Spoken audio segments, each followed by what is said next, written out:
bam, bam. People watching, what am I doing? Where was I at the weekend? I'm surprised you still got a voice. Yeah, I was in recovery yesterday. I even know what to say. I've had a super duper duper weekend, extended weekend, on many things. Yeah, 2 days at Reggae Land, which this is my third year. There's been loads of comments out there, loads and loads and loads, and it's expensive. They don't want you bringing your food in, because at the end of the day, they want you to purchase your food there, because those vendors there, any vendors out there, because I have been given a price by a vendor of how much they paid for this is food we're talking about. I don't know about the other units. I'm talking about food stall. Okay, so the price that I was told, I'm not saying this is the price, it is, isn't, I don't know, but I'm saying 5 grand. 5 grand. So you've got to make your money back. Yeah. You ain't forking out 5 grand to be 2 grand down, 3 grand down. And all what I'm saying, I'm not saying it's right. I'm telling you, as if I was a vendor, and the prices were kind of within a couple of pounds of each other. So it's not like this is a higher end and there's a really low end. They were kind of around the same. Do you know what I mean? They were kind of around the same. Do you know what I mean? Around the same marker. So if you were at Reggae Land, and if via whatever method, because you might not want to say yourself, but 5 grand, does that sound right? Is that right, or is that way over the top, or was it? Yeah, I don't know. It could have been more. It could have been more. 5 grand, and I do believe that's for the 2 days. I might add. I could be wrong. I could be wrong, but 5 grand. I believe. I'm just talking about me and sort of like my observations and my. So it's for those punters out there to disagree with me, agree with me, or whatever. They're oversold this year. They're oversold. It was packed. Don't get me wrong, it's always been busy, always, it's busy, proper busy.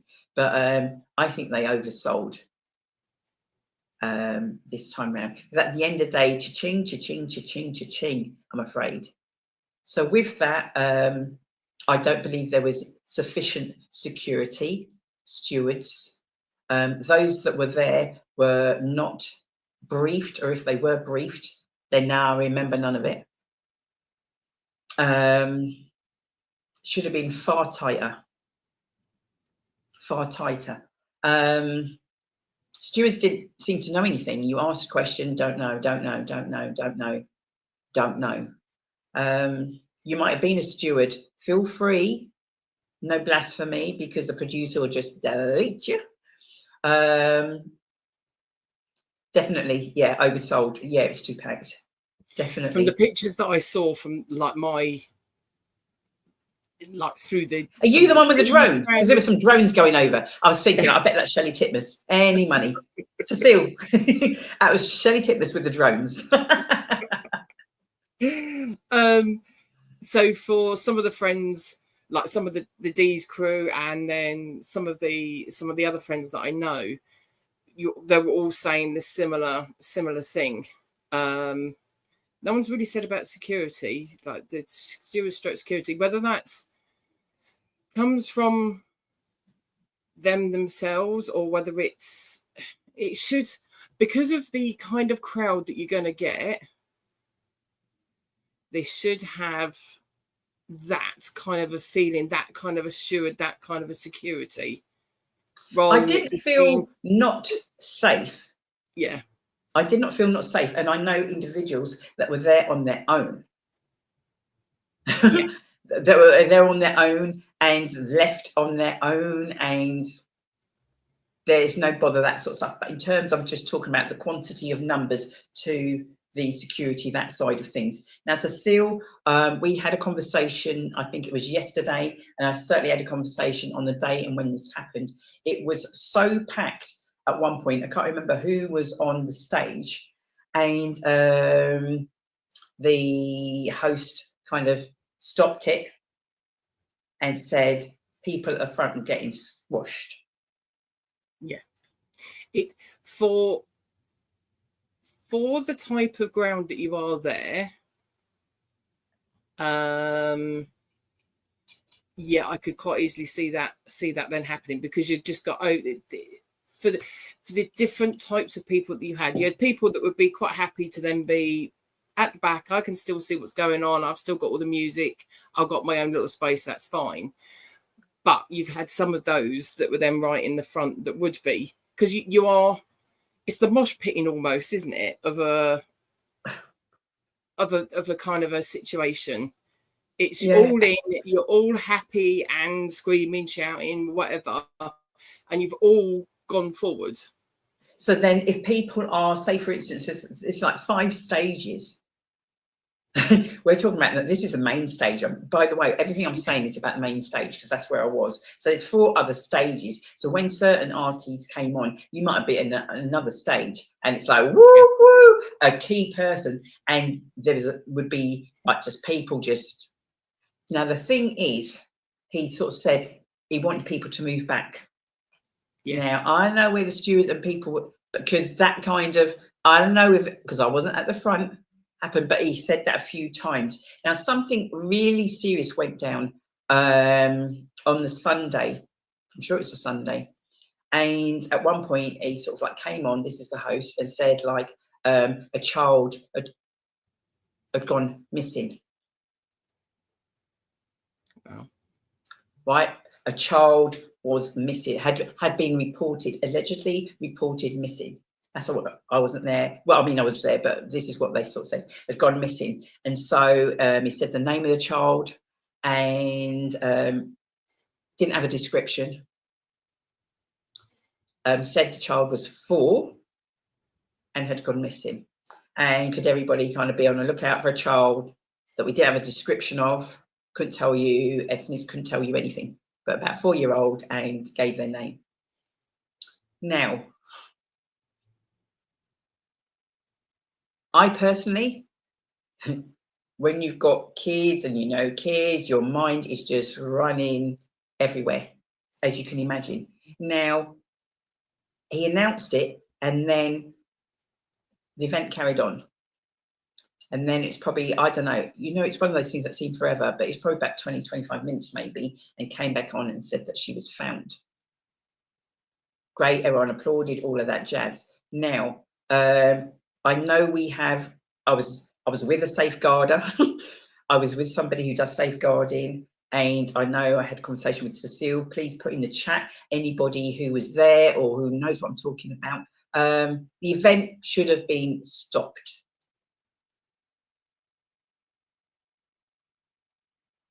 I don't know what was happening with the gates, but people still coming, going, and all of that jazz.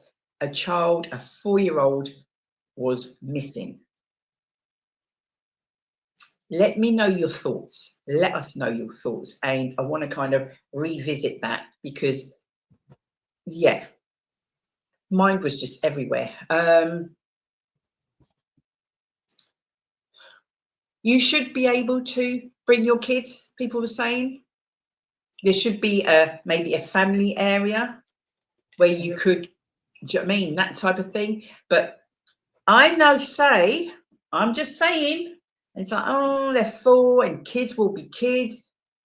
If you know you're taking your child to somewhere like that, and it was, as we said, your eyes ain't going nowhere. You can't. You just can't. You just can't.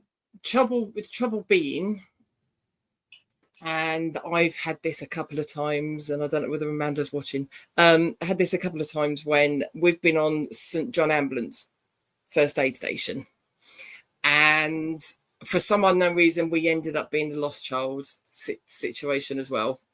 and we have done a couple of times. And one of the ones at Stockwood Park, similar kind of age. You're not looking. You're having to look down in a crowd, so you're seeing legs and a child as they're walking around, and unfortunately, quite a lot because if you've got a couple of children and stuff, you forget what your child's wearing. And that's what we had on that one at Stockwood. She couldn't turn around and say exactly what her child was wearing, which wasn't any help to us. And all the child had done was thought it was walking off with the parent and carried on walking as they do, because they got whatever in their hand. I mean, even now it's mobile phones and everything in it, but but to wander off, yeah. But you're getting more and more people I know now, and I don't know whether it's because I am now around more autistic parents, autistic children's parents, but it's so easy to get your GPS little tile thing. They're quite cheap in a way. They just attached to the child. You know exactly where they are on your phone. What's cheap? What's expensive when we're talking about your child? Child, yeah. You've just gone out and bought like a tracksuit that they're going to wear out within seconds, decent kicks, whatever. But you're then not thinking of 25 quid over sort of in your that 25 quid that you can put a tag in your pocket. They don't even know that it's there. Especially in a situation as busy as that would be, the same with the beach. I see it a lot when I'm down with visiting my mum in Weymouth. And Weymouth Beach is quite a long beach, and the kids just go into the water, paddle, come out, and they hadn't realised that they've walked along the beach and then come back up again. And you get it so many times.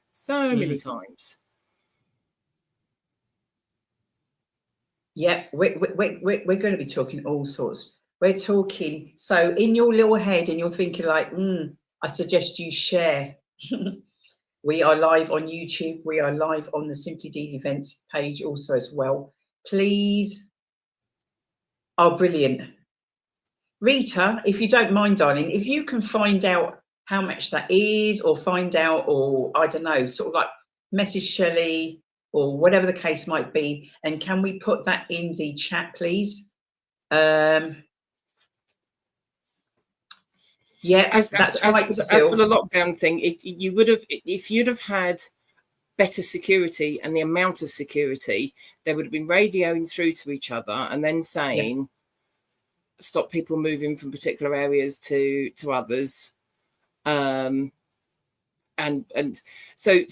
Yeah, not stopping the music, not doing this, that, and the other, but locking it down in as much as there's no the movement of people that are around, so making it easy that you can actually see. Couldn't see jack shit. Yeah. Couldn't see a thing. Because that height of a child, it is all in with legs, and legs are moving as you're walking around.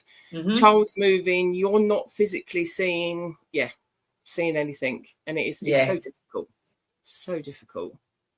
Yeah, it was one. So we're going to be, as it so happens, we're talking about that, but as I said on my live earlier on, have we got our guests waiting in the wings? I've got a few guests waiting in the wings. Which one was you wanting? Well, Alan Charles has got a few people, so I want to be bringing on. Yes, I don't think Mr. Charles, greetings, young man. I don't think we've met as much as kind of.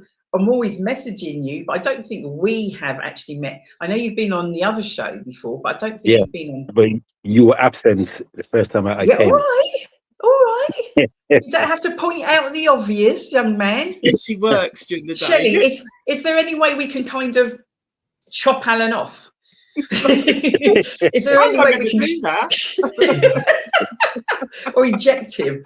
Oh my gosh, I can't believe it. And I am going to be there on the 21st of September. No, no, no, no, no, no, no, no.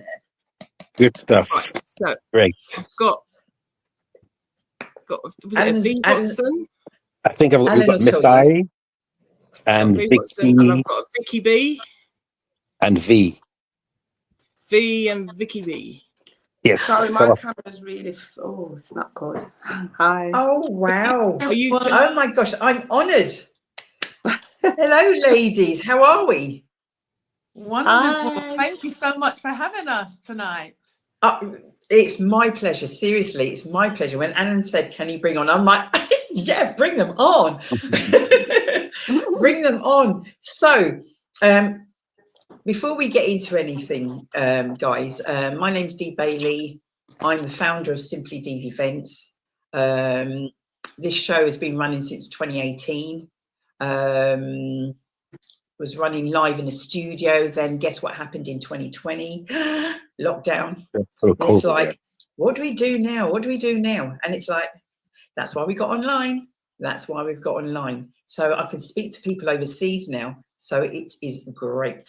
It is great because you guys probably, I don't know where you live, probably wouldn't be traveling down for about half an hour to have a chat in the studio and then travel back. So it's fantastic to have you here tonight. So I'm going to go around the room because I don't know anybody here. As much as I might have messaged Alan, we've never met. We've never. I think we've spoken once. I tell a lie. Yeah.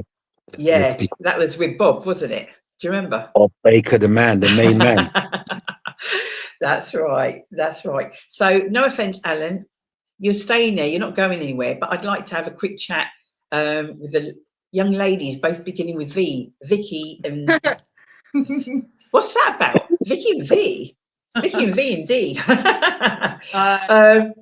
We planned it, didn't we, V? Yeah, well tonight.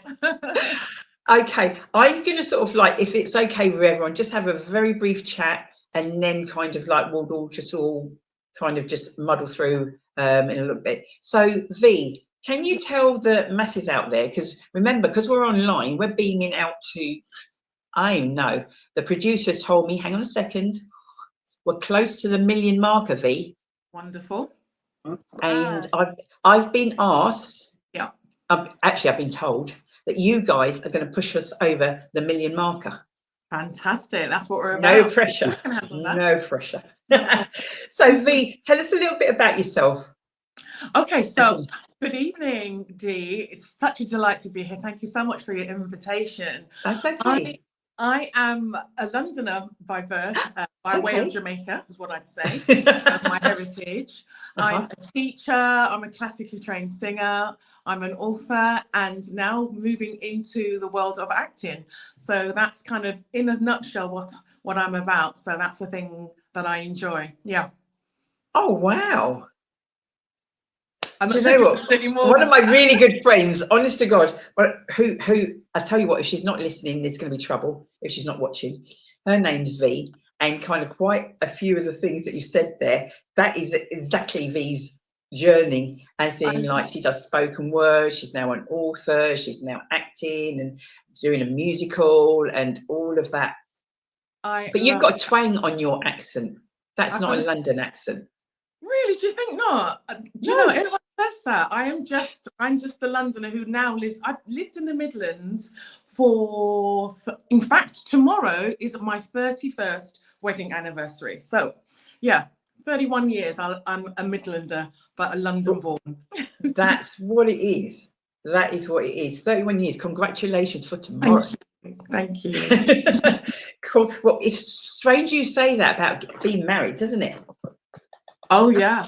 Oh yeah. This is I tell you what, this play has brought out so many thoughts and emotions across the entire cast, and it really does deal with and touch on quite a few subjects that I'm sure you're going to get to the truth of when you get a chance to speak with Alan, the writer and director. Oh, fabulous. So when did you, I don't know, have you been acting for a while now, or is this kind of fairly recent? So my first professional role was actually in a movie with Gap Productions, which came out last year at the Odeon Cinema. Love Is. I've got this thing about the story of love. I seem to get. You do. There's a thread, isn't there? It's a thread. Yeah, it's a good thread.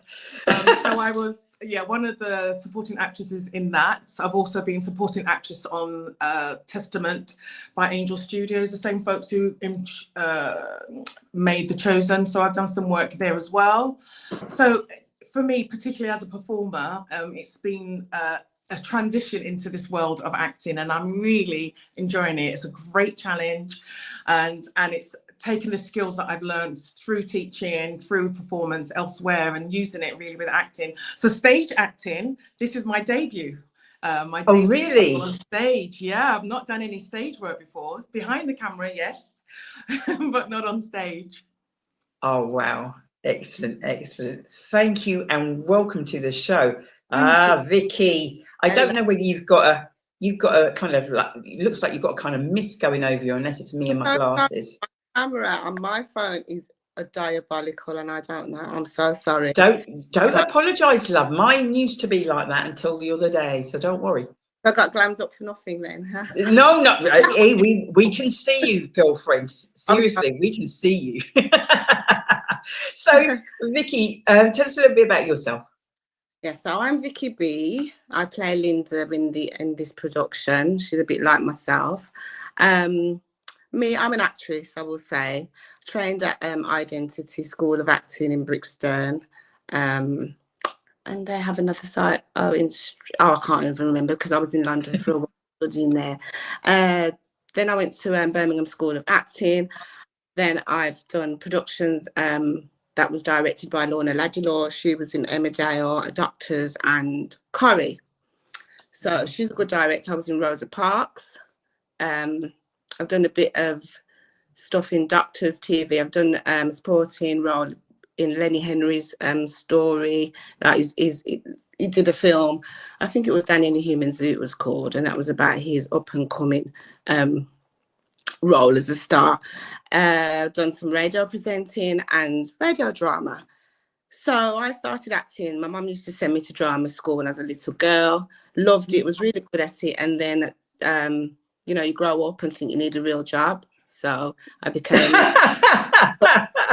oh, bless you. I know, look, in case you guys didn't know, the show's called Real Talk. Okay, so don't be apologising for nothing. That's you're doing what you're doing, and then it's like this real world. So what did you do then? Sorry. So what did you do then? So after I went to drama school, then I thought, well, I do regret not following it through earlier. You have those regrets when you look back. However, it's never too late, is it? So I kind of started back when my grandmother passed away, because she always told me you can be whatever you want to be. You're here for a reason, to do what it is that you're called to do. So I started to do my voiceover acting. That's my first love, really. And I did an advert for a charity, which generated them thousands of pounds. So I've always been told that I've got this kind of unique voice. So I started to dabble, I had training for that as well. And then I did some presentation training at, what's that studios now? Oh, God. It starts with the pop. Can't remember. Anyway, so I've been in and out. And I just thought, this time I'm going to stick at it. An agent as well. So I was scouted by an agent. And then I did a workshop some years ago, and Alan was there. And he seems to have remembered me. So we just kind of popped up after quite a few years. He says, Vicky, you still acting? I was like, yes. So here I am, in a nutshell. I was trying to cram everything in that I can remember. I know. Don't worry. That's fab. You guys are going to come back. Don't worry. And do you know what? I see, because I ain't too blind and I got my glasses on. Somebody just snuck in. Somebody just snuck in and appeared. Hi, darling. How are you? I'm okay. I'm Miss I. Hi, Miss I. I play the prosecutor. Okay. Okay, we've not talked about characters or anything like that as yet. Just tell us, Mm-hmm. just briefly, just a little bit about you, not the character you're playing, but about you. Mm-hmm. I worked with Alan. I think I don't know Alan 15 years ago on Love, Sex, All That Jazz. So I've been acting ever since then. I've done many plays. I did many plays throughout 15 years. So I've done a bit of screen. I've got just done a short film. Going to put it on YouTube as well. I don't know how long I've got, because I can tell you every play that I've been in. No, But, that's okay. So what have you but the done thing is, before? my heartbeat is acting. Mhm. So I worked with Alan. Like I said, Alan Charles, Love, Sax, and All That Jazz. I have been in a play called Windrush: The Betrayal with Mark Gray.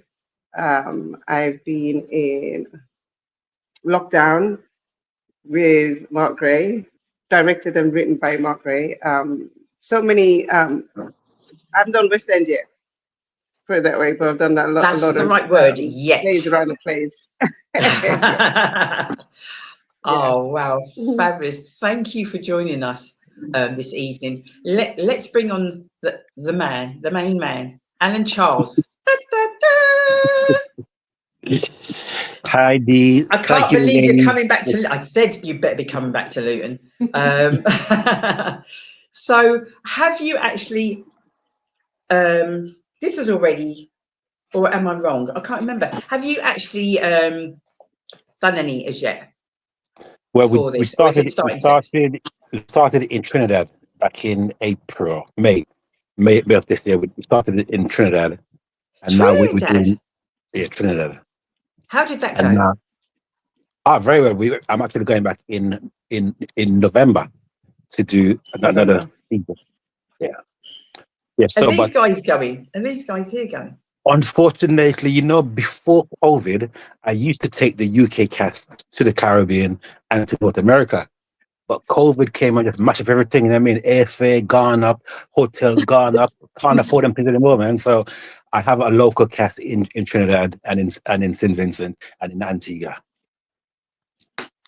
Oh, very And good. Very in good. London and now in Birmingham.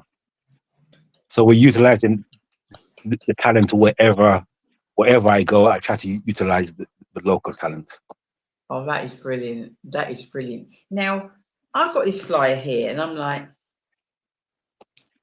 why didn't I get married? So, what would I be thinking? Is this for men? Is this for women? Is this for everybody? Is it aimed at a particular sex? I don't know. And then tell us a little bit. Okay, so it's aimed at everybody, and the genesis of the play is this. Back in 2020, during lockdown, a group of single Christians wrote a book called Black British Single.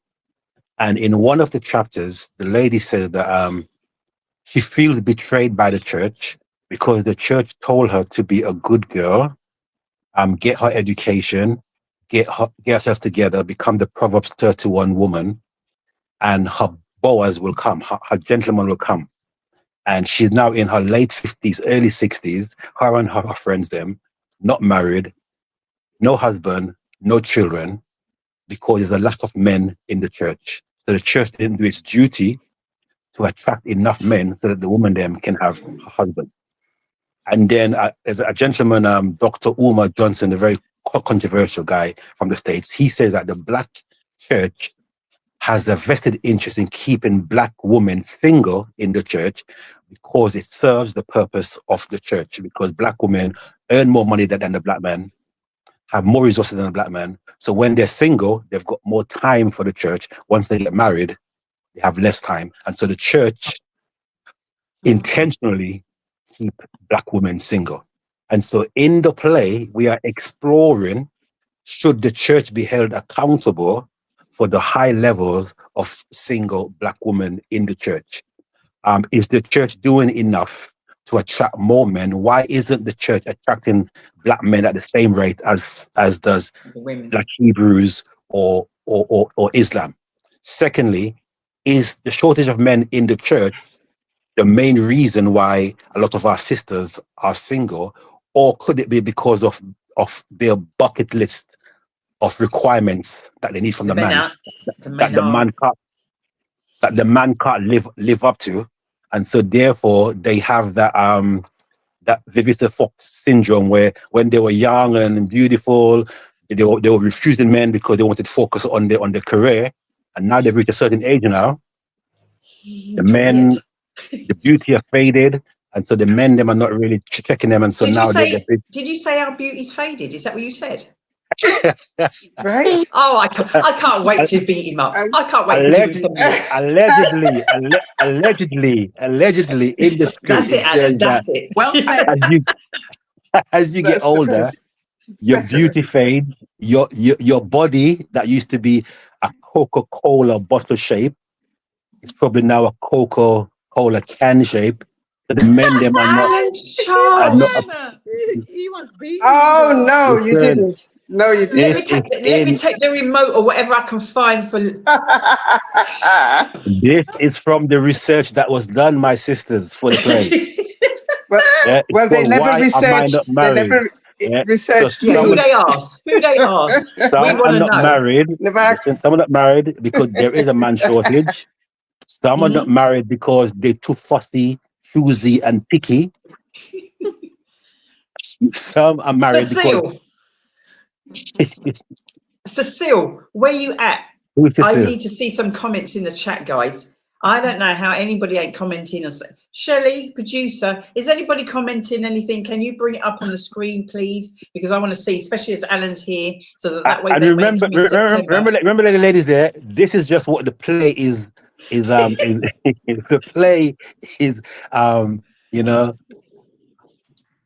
featuring some of these issues, bring them to light. You know, stuff that sometimes we don't want to talk about, especially in the church circle. So it's for the whole family because for example, if there is a shortage of men in the church, right, it doesn't only affect the single woman. It also affects the few married men in the church because it puts extra pressure on the few married men them trying to hold things down, having all these single women around. Yeah. Yeah, and also the married women get a bit worried with all these single women around their husbands. So it creates an uncomfortable environment in the church. If you can't say amen, just say ouch. I'm saying wow. I'm saying wow. Yeah. Interesting, right? Interesting. Yeah. Viewpoint. It's a must see, guys. It's a must. It is a must. You can't miss it, right? It's too much. It's too much good food to do. Oh, what? Right? How long is the actual play? How long is it? 2 hours, 10 minutes straight. Yes. But obviously, if the audience really get involved, it could be 2 hours and 2.5 hours. So that's it. You hold your throat, mate, because you hold your throat. Yeah. So okay. It's for the whole family. It's for everyone. It's clean, but we're dealing with we're dealing with man-woman issues, and some church people may get their pawns stepped on, but it's reality, and it's a reflection of the conversation and the reality that's happening within our community. Yeah. Okay. So, what age would you say? I know you said for all ages, but Yeah, I mean, what age would you say it up? TG12, I mean. Okay, cool. Yeah. Cool. And it's on the Sunday, isn't it? It's Sunday, the 21st of September. Is that right? Yeah, in Luton. 28th. The 21st in Luton Library Theatre, the 28th at Broadway Theatre in Catford, and the 7th of September at the Questus Theatre in Ealing, and the 5th of October we're going to be in High Wycombe, and on the 12th of October, we're going to be back in Birmingham because we sold out the 14th of September in Birmingham. We've added Yeah, another already. date. So you put another date on. Yeah. Excellent. Absolutely excellent. I'm going to get all that information from you, Alan, so that way then we can post it on our pages, on our sort of Indeed. Facebook, our Instagram, and all our other social media pages to just promote that. Just promote that. So, can I ask, in terms of character? Oh, this young lady. This is one of the producer.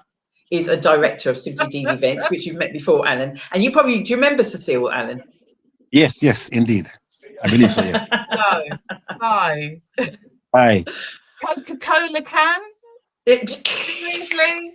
The Coca-Cola can. So we've gone from a Coca-Cola bottle to a Coca-Cola can. Do you know what? Are you actually in? Are you in the show, Alan? Are you in it? For me, Are you just yeah? No, not this time around. No. Ah, I was just thinking I was going to bring some rotten tomatoes to try. Damn. I do have a cameo role at the very end. Don't you worry. I'm going to keep them chilled till the very end. Isn't he bad, Cecile? Isn't he bad? So, ladies, without going into anything too much, which I'm sure Alan will tell you or you would know anyway, can you tell us, are they allowed to say anything about their characters at all, Alan? Yeah, they can give enough just to give you a case without giving away the plot. They can tell you about the characters or the issues that they're probably dealing with in their character. Did you see that? That's what Marcia said.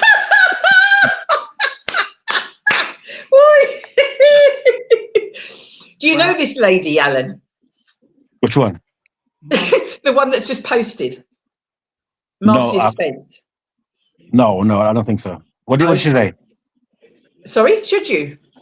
What did she say? She said, "Man is a 6-pack of cans." Yeah, that as well. It goes both ways. Isn't it? Yeah. I'm jumping off now, but I just had to come on and say, I'm not a Coca-Cola can. I might be picky, but I'm not that picky. They're just, those men are just not there. Amen. And that's a valid reason why some women are not married. So we're giving the good, the bad, and the ugly. So when you come, it's not one-sided. You're gonna get a full basket. Oi! Wow. We might bring the tomatoes just in case. I'm bringing them anyway, regardless. That's cool. My buck is broad, and sister. My buck broad. It has to be putting these on. I'm telling you. Wow. Thank you, Cecile. Thank you. So I'm going to start with V. V. Tell us if it's okay. Tell us just a little bit about your character, darling. Well, first of all, can I just say, Alan, you're brave, you know. Thanks so much. You're brave. Yeah, I love you, man. I agree. I love that. Respect. Yeah. My character is named Monica. Okay. Without saying too much about her predicament, she has experienced marriage, and it's an interesting way that she has ended up. And I don't want to say too much because it really that's fine. Stage. But Monica, she's quite troubled. She's halters between a couple of decisions and opinions, but it's simply based on her experience of what she faced in her own relationship, which is less than pleasant. Fabulous. Thank you very much. Thank you very much. Vicky.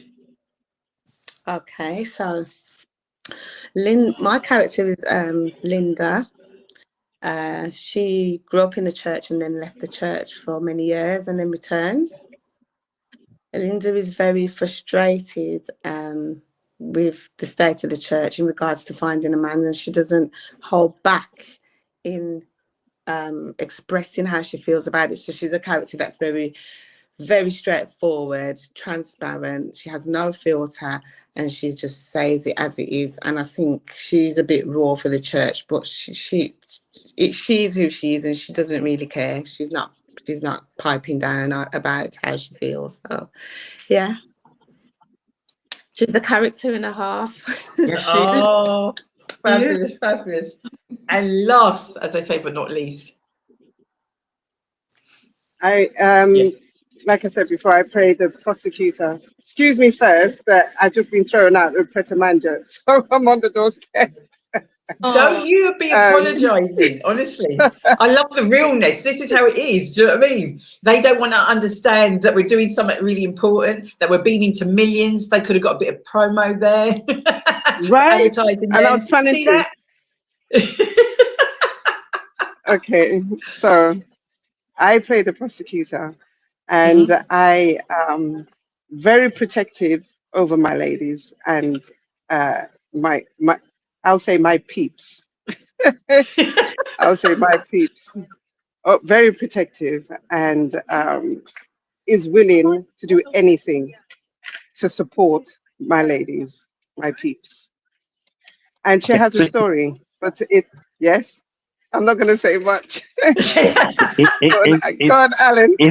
If I can just jump in here, because I think the ladies are probably afraid. So basically, in the play, we do deal with domestic violence. Yeah. In the play, we also covers those women here who say they can't find a man, yeah, but they've got 2 and 3 men in the friend zone. That's me. Yeah. But there's friend and friend, right? But I'm saying, right. There are good men. There are good men who desire you. Yeah, good, decent men who would love you like Christ loved the church. But because they may not have the 6-figure salary, they may not be 6 foot plus. I mean, you don't want him. You want the height. They have to be found attractive, Alan. That's not fair. You can't just force somebody. That's right. You push anybody on us. Talk the truth. Talk the truth. But you do realize, yeah, yes, that after some time, the attraction that does go. I'm so sorry. You are only left now. You're only left now. No. Yeah. No. With a carcass. What? Let me finish. No. I have to beg to differ there. You are left now with the principle. You're left now with the principle of the commitment that you committed to when you said, yes, I do. You don't wake up every morning attracted to this person. No. You see, this is where I have to beg to differ. That's all right, Krishna. That's all right. That's all right. When I wake up in the morning, my husband refers to me as my queen. He calls me. Yeah, but sis, with all due respect, the beauty, it's based on the quality of who you are, but he sis, sees beauty in me, and it's not about the superficial. And if somebody, and we see in this character, one of the characters herself, Monica, she has gone. But he's talking about the zoning. They're not even married. He's telling us off because we're not fancying them the way they're fancying us. It's not even married yet, you know. He's saying I'm saying to you that marriage is more than just beauty and good look. Yes. Yeah, but you have the initial attraction. Beauty fades. Beauty fades. But then when hold on a second. Yeah. When Abraham sent his servant to bring a wife for Abraham, for Isaac. Isaac didn't know she. He never know she. Yeah, but that's an arranged marriage. That's fine. That's what? That's an arranged marriage. That's different. Exactly, and it worked. It worked. Maybe when you have a choice, maybe some of the sisters needs an arranged marriage. I agree. I'm surprised the church don't do them things. Nothing wrong with that at all. Nothing wrong with that at all. If there's no arranged marriage, then the first thing for you is an attraction. My pastor, rest in peace, Bishop McFarlane, he always used to say an attraction first. There has to be. Not first, but there has to be an attraction because at the end of the Right. day, you're looking at them every day. Yeah, okay. So Sorry, so the reason so I'm laughing is because of that comment. So that lady there, that is the producer. And she's, because when I was talking, I was sort of saying that, she's saying, am I talking about friends with benefits? where where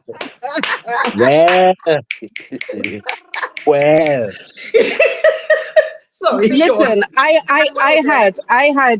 had a friend in the church for 20 years, a male friend. 20 years we were together, and Mhm, everybody saying, when you get married, when you get married. And we was, laugh it off to whatever, but we was just good friends. And mhm. I started to have feelings, to be honest. And I had to speak to him, and I'm like, do you, not what is this? Because I didn't want to spoil our friendship. But when I don't want to say too much, but I did say something and was like, no, cool. No, it's it is what it is. And I'm like, well, okay, cool. And then a friend of mine asked him, is he gonna marry me? And he said, no, we're just friends. And the penny dropped within me that we're just gonna be friends. And And marriage is based upon great friendship. How do you know that he might not be feeling the same, but because you've not, one of them scenarios, you ain't said it, so he ain't saying it, but he might be thinking it like you are. but the thing is he the fine, it's a wife. Sorry? Find a good thing. So shouldn't he be the one who's doing the talking? No, that's ancient. That's old. Come on. Whoosh. I guess I'm ancient then. Sorry, sorry, I have to disagree with you there. No. I have to disagree with you there. Yeah. He who finds a wife, Find it a good don't thing. don't get me wrong, make yourself visible. Make yourself Make yourself present. visible Yes. so that you can be Yes. found. But Yes. when you start going across the line, okay, remember, men are hunters. We don't want to be hunted. We How do want you to know hunt. that? Yeah. Men are not all the That's how you're same. built. Listen, listen, sister. No. Yeah. So this is what happens. Do you mean 30 years down the line and then you find out he liked you, you liked him, and what a waste all this time. All this time. I'm just saying and just throwing something in the pot. Did you see that message on there that's just been taken off? I don't want no ugly man. Amen, Sister Cecile. Wow. Wow. You see, but He loves hear the joke here. That same ugly man would love you Right. to thy kingdom come, and he will Yeah, not but be. you're not gonna He be. will be. He will be faithful to you. But you see that pretty man that you want to run down.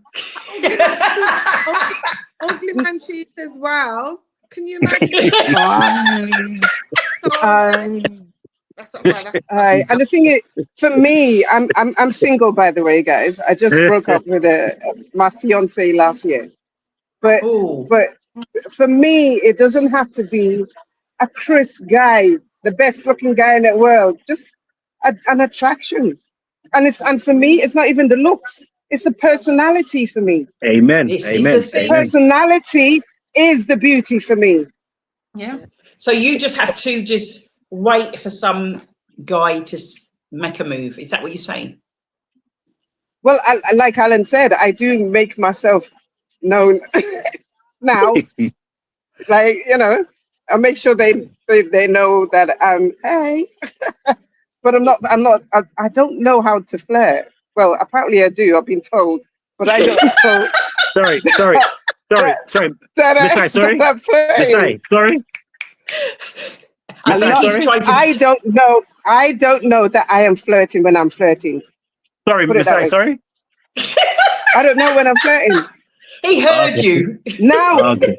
sorry. Can I say now I do? But when I was in the 24 hours a day church, when I was doing it for the 25 years, when I was going to the choir practice, going to Bible class, going to being a cell group leader, being a youth before, you know what I mean? All of that, I was just being me because I was born in Liverpool. I'm a Scouser. I used to talk like that. And this is who we are. We're just giving and we love everybody until they show themselves. So do Well, you? I'm going to have to do a wrap purely. You guys have got to come back. I'm not even kidding. You can bring more. You can. Are you reading this, guys? Are you reading Wow. this? Yeah, line up some I men for can't see the that. after Luton show. What she say here? Like some man have to be I attraction. can't see a thing. Finally. Yeah, right. Really? Oh wow, Cecile. Oh, read out loud. I can't see. I'm got my glasses on. Read them here. Read them here. Read them here. Cecile. She goes, I'm not. Really, there does have to be an attraction. However, the ugly man most probably would love me because ain't no one loving him. Oh, We go right to the heart here. We go right to the heart. Oh my yeah, God. yeah. And so Wow. does the play. Yeah, Let me know. You The see- play you- goes all in. Okay, that's better. You need to come. The play Amen. goes all in. Okay, I'm Well going to done, need to Alan. wrap Meat and up, bone. guys. I'm going to need to wrap it up. I cannot thank you, Yeah, and he's honestly. picked the characters right as well. He really has. I cannot thank you guys enough. And if we can, it's the 21st of September. Alan, I'm throwing it out there to you. It's up to you. What's But I happened? will be Hello? back. Put in the chat because I can't see right now. But the first Tuesday in September, we have a show. If you are available, if any of you guys are available, you are more than welcome to come back Definitely. to just kind of give the guys a little reminder of what they potentially may be missing if they haven't got their ticket by then. Because it Appreciate could that. well be sold out by then. It could well Yep, be sold indeed, out. indeed. I think So, Yeah. that the venue only holds 220. only. Yeah. That's plenty here. That's Yeah. plenty here. But yeah. So that is Sunday, the 21st of September. That is at 6 p.m. and that is at the Library Theatre in Luton. So Alan Charles, Vicky V, and I can't remember the last lady's name because I can't see you on the screen. What's your name? Sorry. Miss I. That's it, Miss I. Thank you, honestly. Thank you guys so much. My head's hurting me now. You give me too many jokes. That's good. Too many jokes, and Wait my till you brain see the is play. just churning. I'm going to save the tomatoes from now, so they're going to be proper rotten to get Alan. I beg you don't throw it on the stage. Wait till he comes off the stage to throw it in. Oh, don't worry about that. I go and get him good and proper. Just him, nobody else. Just him. Exactly. Thank you so much All for right, having guys. us. Thank you very much for having us. Remember, sort of like this has obviously gone out live, so you can actually go back, whether it be YouTube or the Facebook, if you want to take little clips or what have you in that and use it however you may want to use it as in promo, feel free to do so. And look forward to seeing you guys on the 21st. Can't wait. Thank you. Thank you all. Thank you. All right, bye-bye. Thank you. Oh my gosh. Bye. Bye. Why didn't I get married? Huh? Why didn't I get married? Oh my gosh. Tears, proper tears. Tickets are from 20 quid. The doors open at 6. No, the show starts at 6. The doors open at 5:30. We will be promoting that once again. Now, producer, do I have my next guest in the wings? She should be there. Oh my gosh. Ta-da! It's like a genie. Naya, are you that? How are you? I'm really good, thank you. I'm really good. How are you, darling? I'm okay. I tried to reposition the light behind me, so you might see me go like this and pop my head back in, but You just hopefully stick it'll your be head all right. there, so there, Yeah. so, and then we can't see the light. You look like you're doing a yoga move or something, but it's all good.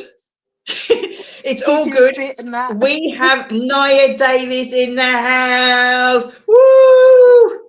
When I looked on my messenger and I'm like, oh my gosh, 2020, I'm sure it was 2023. Yeah, nothing before its time. 20, you hear that, people? 20, you know when you can't get hold of people and they're busy and things are going on. This is one of them ladies. And from way back then, so much has happened. Yes, I've been very, very busy. So much has happened. So to the masses out there, because remember, we're beaming live. So please share on Facebook and also on our YouTube channel also as well. Naya, I'm trying to think. I know that much about you, in all fairness. I hardly know anything about you. You So, just see me popping up every now and then. And it's like, oh, she's doing that. No, quite Because often, you know what's actually. quite Quite strange? often. You do tend to message me and say, oh, I liked that. Or, oh, you know, what's that Yeah, you're doing yeah. there? So you ain't popping So, up little and often. You're popping up often. Often. But as you said, nothing before its time. And you are now on a soar. You know that, right? I can feel it, and my people keep telling me, so it must be, and I invite it in. I'm ready to open my Good wings and girl. fly. Yes, I embrace it all. Excellent, excellent. It's wonderful. I'm really I have come full circle back round to what I started doing maybe 15 years ago, So which this is is, it. When you yeah. come on the show, you're not here for it's not an interview. We're just having a chat. And so happens we're beaming it out. That's all. Yeah. We're just having a chat. Remember the show's called Realtalk, yeah? Mm-hmm. The show's called Realtalk. Yeah. So when I have my guests, it's a case of people think that I've given people questions, they're answering the questions. No. I know what they're going to say, they know what I'm No, going to this is say, live. and This is it don't organic. go like that. And this is raw. No, it has to be. They're going like, why don't you pre-record it so that way then you can edit? I don't want none of that. It has to be real. So if I drop and fall off my chair, this is life. It doesn't go always the way we want it to go, right? Truth. It doesn't always go the way we want it to go. So the highs, the lows, I kind of, if I can, sort of like, people think sometimes people just land where they're at. And because they know them where they're at, they're thinking like they've had it good, they've had it great, and life's just been some fairy tale. And more often than not, that is not the case at all. So I like, if it's okay with you, you obviously sort of say, yeah, I don't really want to go there, Dee. But kind of peel it back to sort of like your younger days, if that's okay. Sure. What would you like to know? If that's okay. So how was school for you? Did you enjoy it? Oh, I loved education and didn't like school. So Many people. Let's keep it real. So many people. Yeah. Let's keep keeping it real. I was bullied from I was about 3 years old, right up until I was about 15, 16 by the same group of people continuously from nursery to primary school to secondary school. But through all of that, I found solace in creation. And I think that, and my teachers, because as I said, I love to learn. So that is kind of what school was like for me. I mean, I had many associates, not very many friends.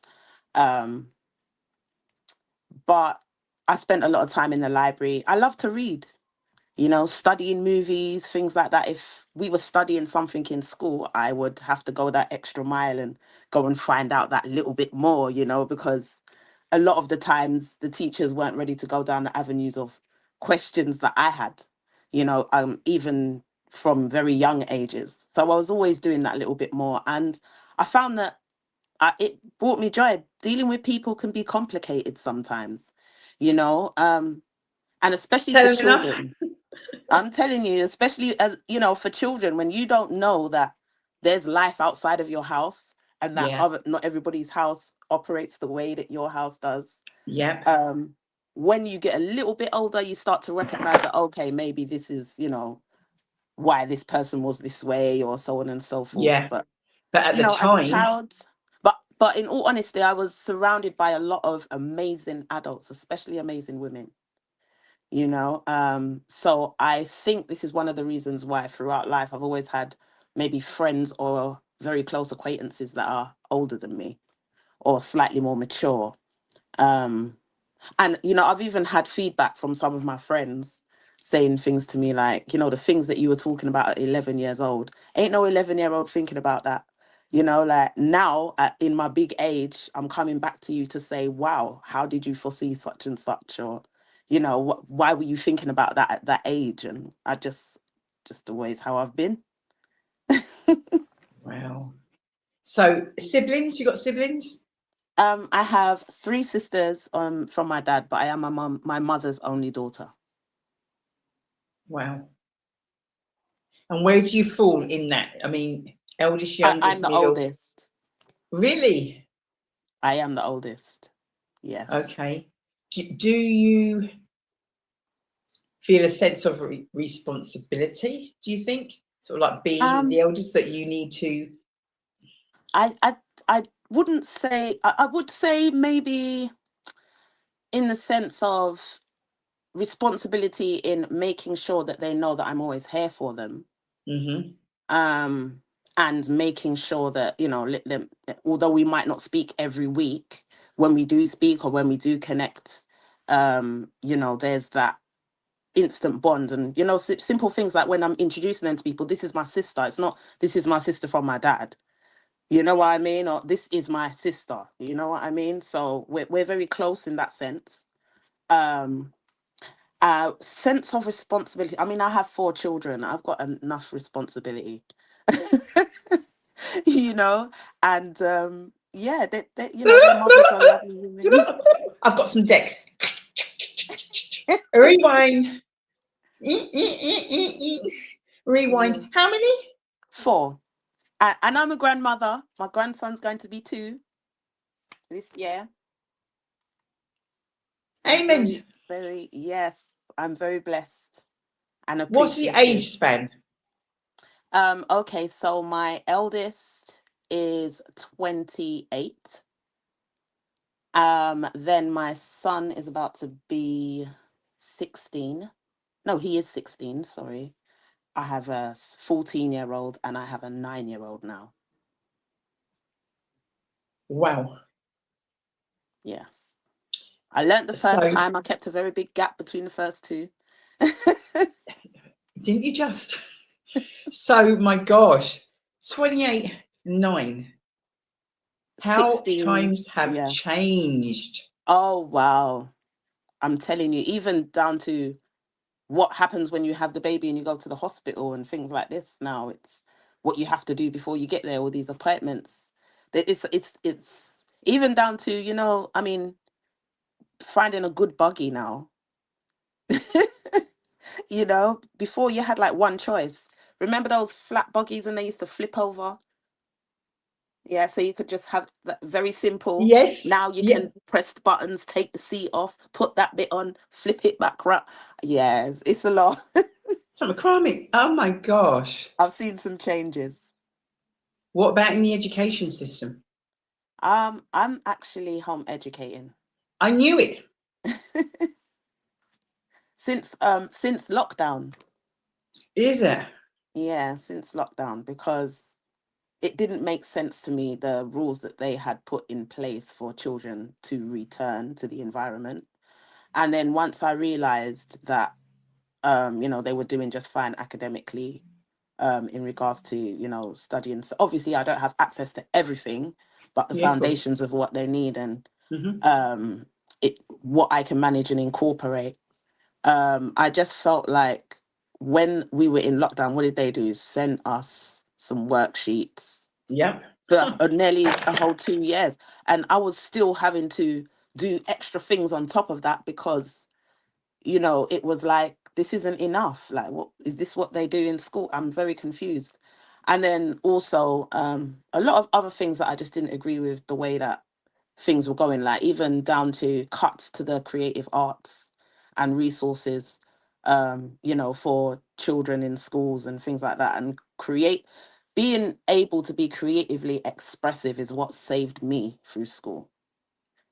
And it's what saves many. And I think that it was a poor move on, the powers that be. Bee's behalf in cutting those services, you know. So yeah, that's my situation with my little ones. They're doing okay. And it works for them, you know. A lot of the things that I see some of their peers experiencing, I'm hand on heart thankful to say we haven't experienced or come up against. And they're very aware of themselves. You know, they've had a lot of time because it's their own environment and things like this to find themselves, and not necessarily be moved by peer pressure and things like that when they do go into external environments or, you know, groups and things like that. So it's been a blessing, and I know everybody can't do it, so I am very grateful to be able to. And be in that position to do that. So in terms of interaction with other children and all that sort of stuff, I think there was some statistics sort of saying that those that were taught at home, because some parents, they loved it, some people found it Hmm. horrific, the whole COVID thing and having the kids at home and all of that, and couldn't wait I have some opinions on that, but that's another story. to get to get them back into that school environment and what have you, that, but the impact, because the isolation and not being able to mingle with their peers, that sort of stuff. How do you cover that homeschooling? I think that because they are so very grounded in themselves, they don't necessarily require a lot of external stimulation from others. They have their groups and their people that they meet up with as and when they can. My son, particularly, but obviously because he's, you know, in that teen stage, he's started to go out a lot more now. And his friends are actually older than him. He does it. Well, I've had this conversation with him, you know, about because he's still very good friends with quite a few of the people that he went to school with. Yeah. So they're very good at maintaining friendships over time and things like this. So he tends to say that, you know, he's not really interested in what they're doing, or, you know, he's you know, that It's kind like of different hanging lives, around, yeah, and yeah. he just says that, and some of the things they want to talk about and get up to, and he's just a little bit like, you know, my head's not really there. So his, you know, friends tend to be a lot older than him. Maybe I would say in the age of maybe 18 to 20s. Okay. So that's like maybe a 4-year age gap. But I do know them. His sister's, you know, spoken to them obviously because she's the closest in age group and things like this. So, and they're very open about their social lives. You know, I don't have that problem with, you know, oh, you're talking to this person or this is going on and things like that. And a lot of the time, you know, I will find things for them to do and they'll be like, oh, no, I don't really want to do that. No. You know, but they have their events that they like to go to every year and things like that, like Anime Con. That's a big one for them. And Okay. they like to do that, and very creative. My one of my daughters she's a lot like me. She likes all the artwork and getting into things and all of this. And my son is very quiet, you know. What, the youngest? No, my son, I've only got one son, so he's the second Oh, oldest. okay. Yeah. And he is very quiet. Very, you know. When he gets loud, he's, you know, he's a comedian if he's loud. If he's not being comical, he's very Yeah. quiet. Oh wow. It's for me, because obviously you know, this is how you tend to meet a lot of people now on social media and that sort of stuff. And then you get to meet them in person, and then, you know, you're following each other, all that sort of stuff. And it's nice to sort of like know a bit more about something, because I know the other bits that we're going to talk about kind of like now. It's just nice kind of knowing sort of like a little backdrop, and as in like sort of like how potentially, obviously, you're inspired some of the stuff that you do, and I'm like kind of like with what you just told me now, that just helps That just helps. So currently, right now, I can't even keep up with you because I did a live earlier on this evening. I was like, yeah, and we got like Nia Davis. I don't know how I got hold of her, but I got Nia Davis, and I goes like, she's a. I'm like, oh my gosh, what is she? I'm going like, she's an illustrator. She does voiceovers, and I goes, and a whole heap of things. And I said, Yes. if you want to know A whole more, I heap of suggest you watch the things. show. Yes, a So little bit of everything. yeah, well, so I know kind of like some of it, but you know, we've Mhm. got masses out there, masses, masses, masses. Remember that. So, Yes. you know, tell us a little bit about some of the stuff that you do. I mean, the list is endless. What don't you do? Put it that way. Yeah, what don't you Um, do? what don't I don't take No, I'm liberties with serious. people What do them's you work. do? Huh? I said I don't take liberties with people them work. That's what I don't do. You You hear know? that, people? You hear that? So, That's yeah, my I don't golden know. rule. Where do you want to I do. start? What do you do? Oh, I am a eclectic creative. Let's start there. So, um, I have a background as a writer, a singer, songwriter. And I've studied things like, music production and things like this. So at present, I wanted to put out a poetry book, a book of my poems that I've written over the years. And You better be dropping something tonight. really, I haven't even got a Um, copy with me. Look, I never know all these things, but you're going to drop that, say that on the show, and then you think I'm going to Wow, let you go, and you ain't going to drop something for us. Because as I'm far gonna as have we to. concerned, us people, you're lying until we hear Don't crack me something. up. Okay, okay, I'll pull up a little something. I will.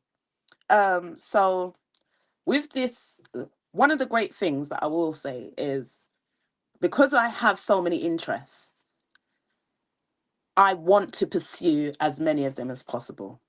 I'm Good very girl. fluid, what's Mhm. coming to me, what do I feel like leaning into? And I can become very hyper focused on something. So, with the introduction of things like AI being readily available, I've been able to bring more aspects of what I do and what I'm about into one space or one thing.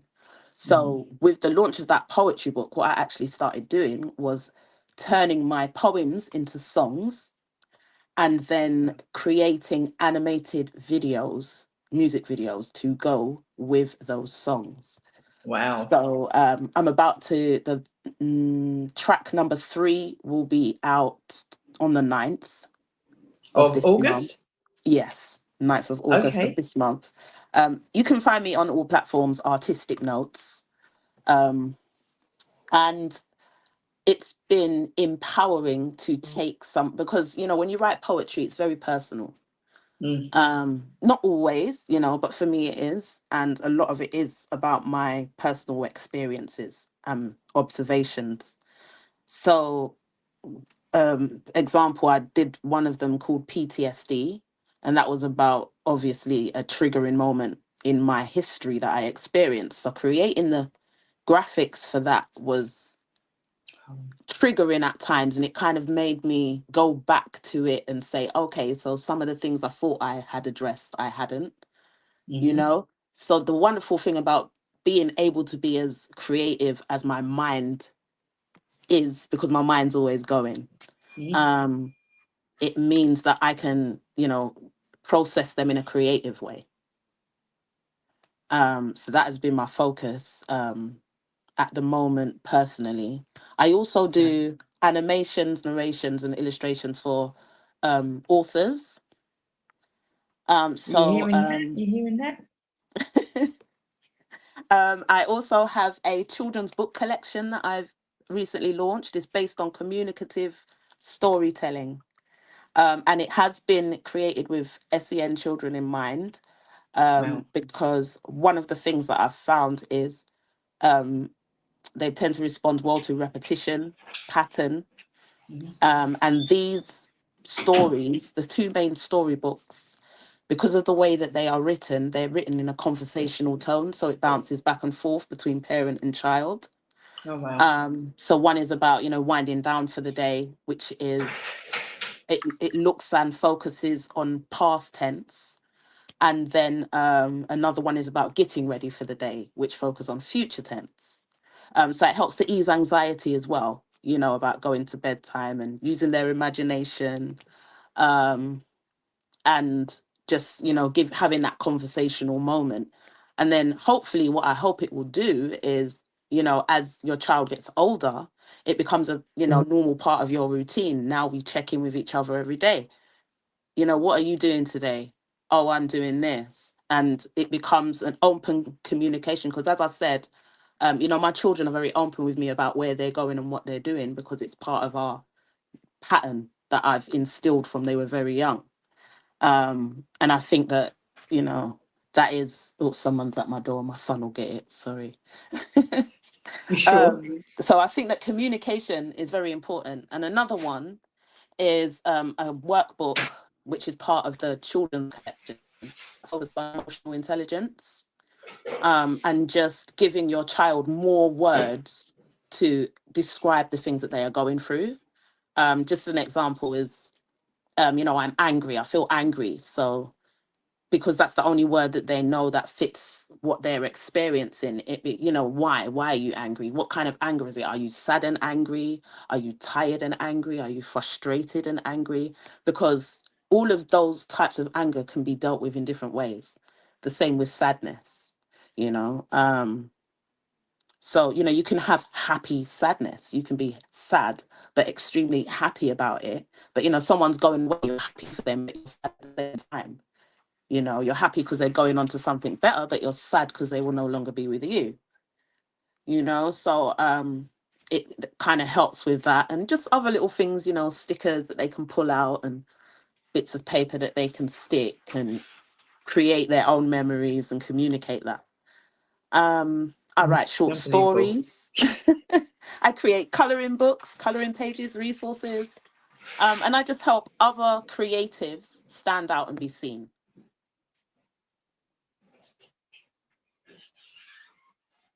Wow. You're currently working with Danny, aren't you? Conscious Dreams.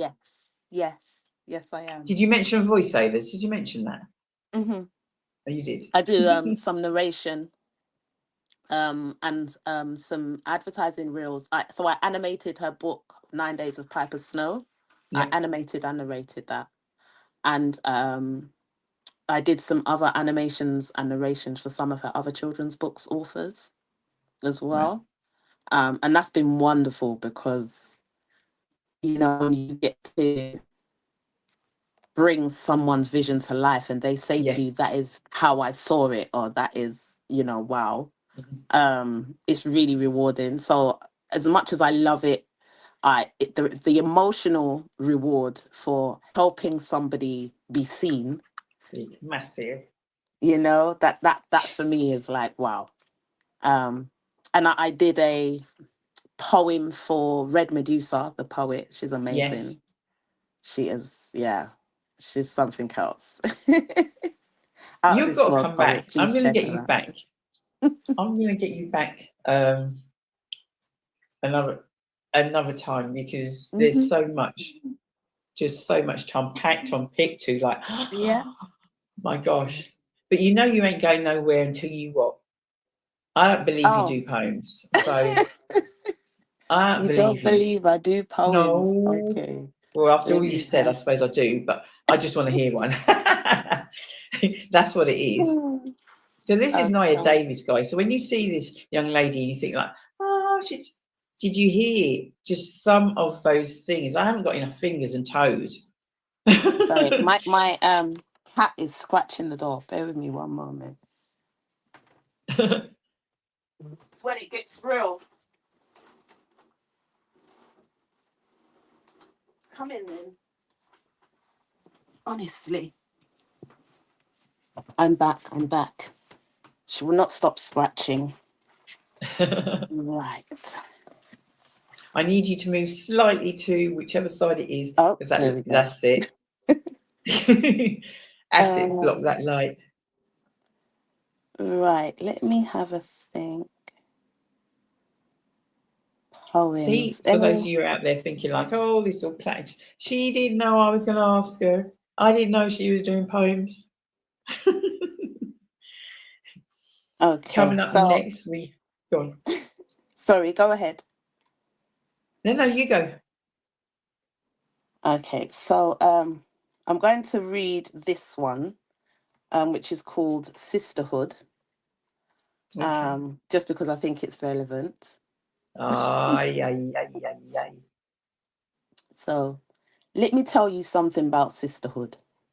Sisterhood flows with ease. It's not boastful or oppressive. Sis don't agree just to please. See, sis will pull you up, take you aside and squeeze your hand and say, "You're good. You know me there if you need." Sisterhood grows with ease. It's not controlling or restrain. It's that natural vibration. No sugarcoating. It's just plain, straight up. Here it is. Take me as you will. Won't hold you down and force feed you a false identity pill. Sisterhood knows with ease. It's not judgmental or ashamed. Sis won't only support you to see what can be gained. See, it's natural reciprocation, release from ball and chain of any obligation that goes against your natural grain. Sisterhood shows with ease. It's not manipulative or a game. Sis don't carry go bring come up in corners, calling names. It stands when you don't know it, when you're not inside the room. Organically, you grow it, like you don't share the same womb. Yeah. Thank you, thank you, thank you. God.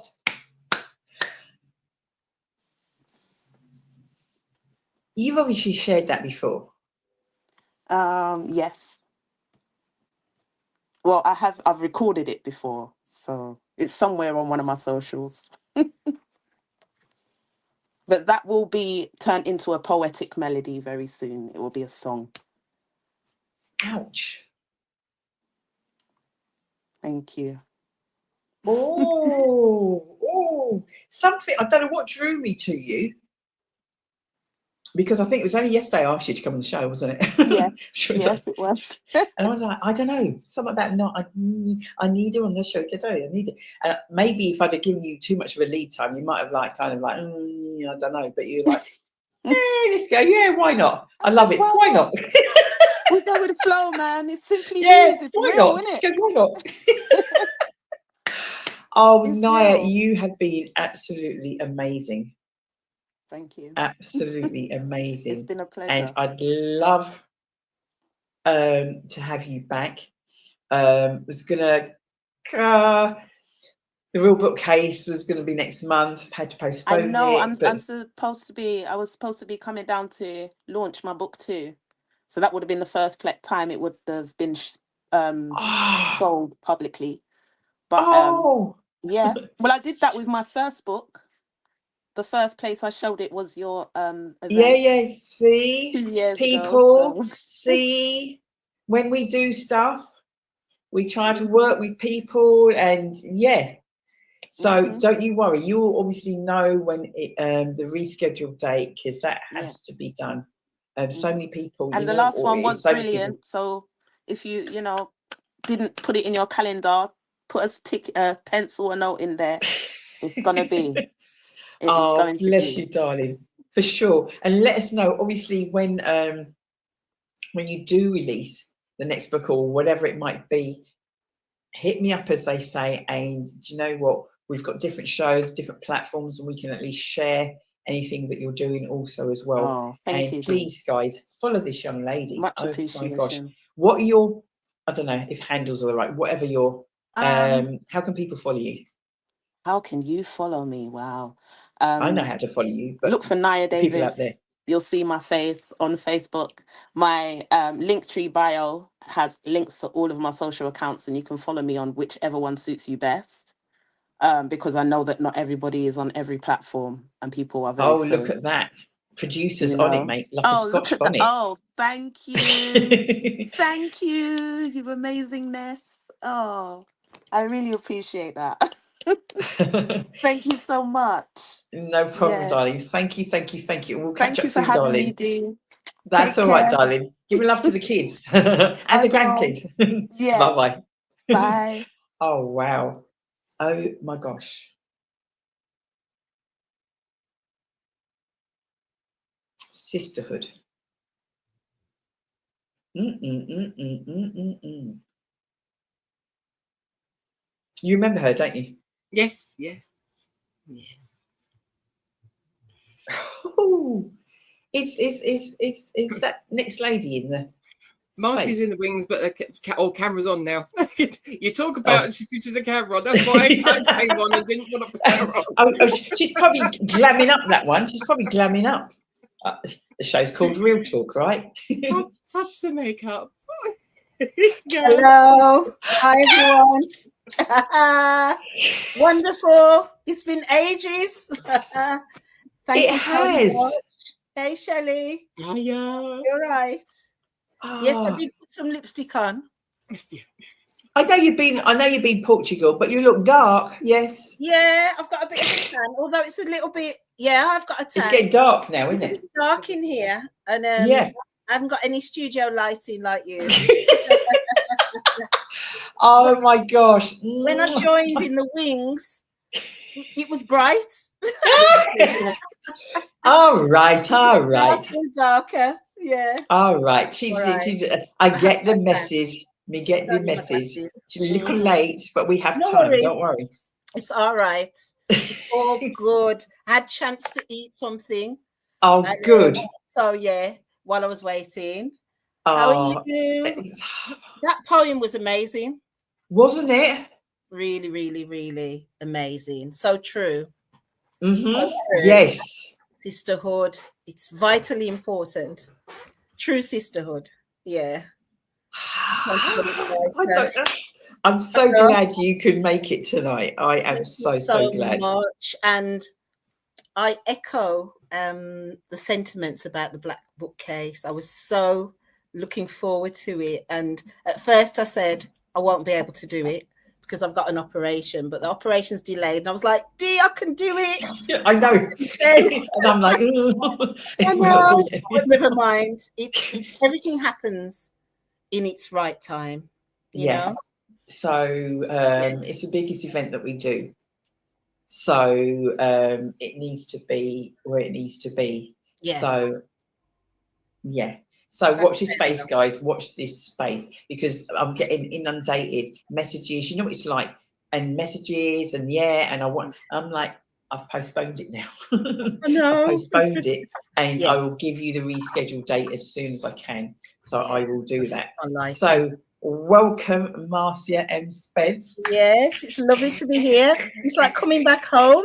Oh, bless you. Family, I'm trying to fix my lighting. Don't worry. So whilst this young lady is trying to, fix her lighting, we can see a little more now. We can see a little bit better now. More. Yes. See, I'm not as dark now. No, you're not. Dark. Okay. Oops. Yeah, you look a little like you look like you creamy skin. Yeah. I'm too bad. Yeah, I know. I know. It's all right. I know. We're sisters. That's why I can get away with that, guys. So you can't get away with it out there. Don't think you can come and run them kind of things upon Marcia and think you're going to get away with it. True. Especially now. Yeah. So there'll be many out there that'll be like, oh, I know her. I've either met her or seen her or spoken to her, maybe. They think they know you. Yes. That's it indeed, isn't it, Deez? They think they do. Yeah. Now, because we need a whole show just for you, and another show, and another show, and another show. We're just going to work with what we've got. Yeah. And we've got another 20 minutes. We've got about 35. We've got about 35, 40 minutes. All right.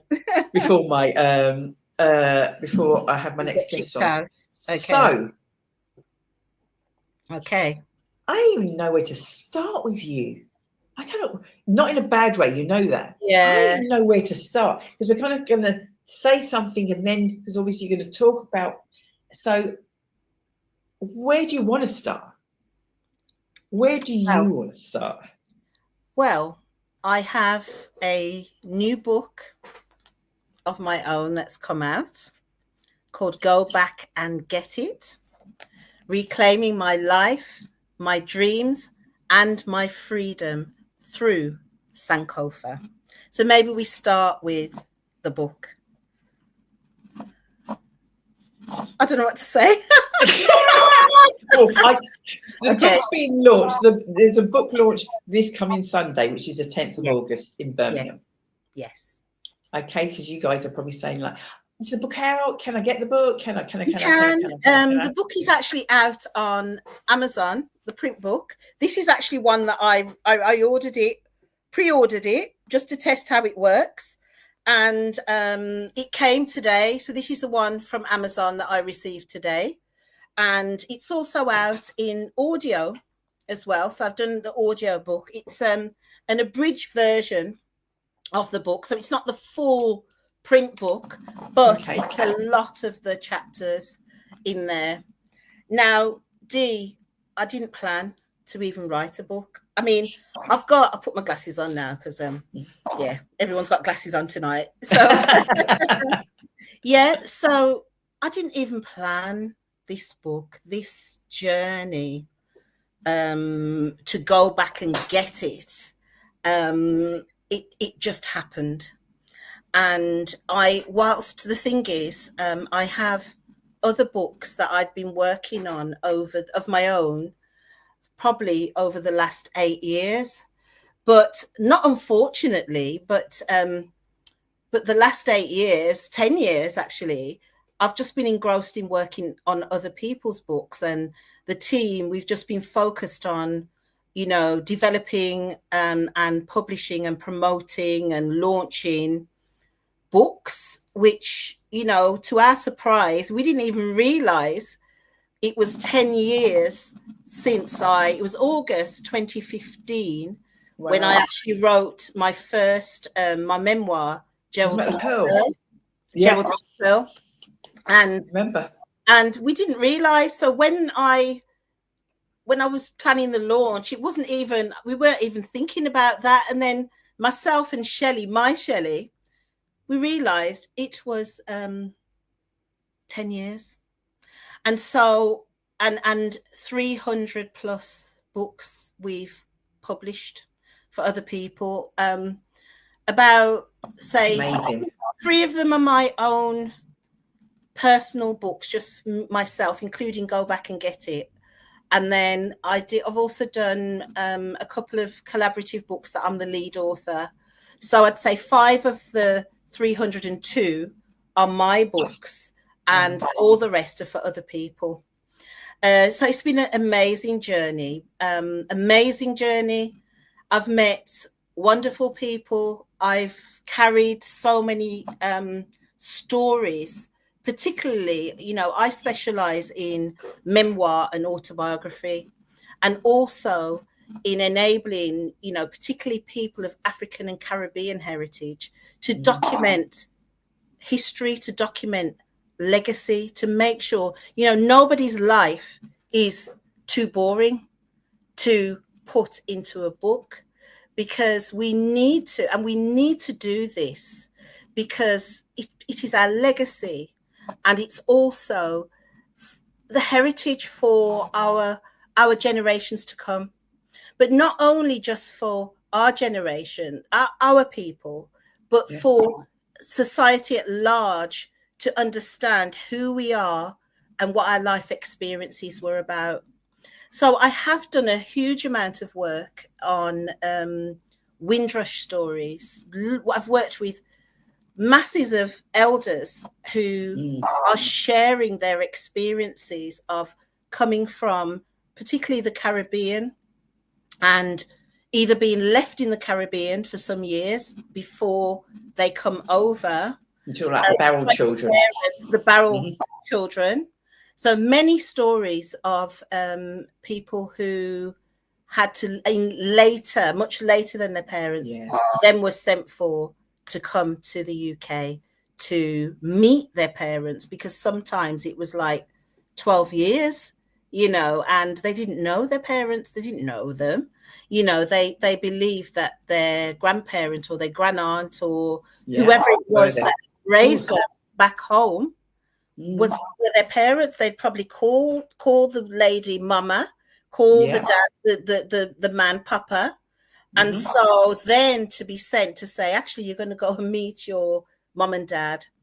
And then I think in many of the stories as well is where they arrive in the UK, they don't know these people, but also they then meet other siblings that they didn't know about. And all the complexities of Windrush experience. I've handled a lot of that. So back to go back and get it. So Dee, you know, we met, it's about 10 years since we met online. And then you challenged me. You were having an event in Luton. And I said, I'm coming. I put it on your post. And I said, I'm coming. And you said to yourself, she ain't coming. And I did, you know, myself and we came.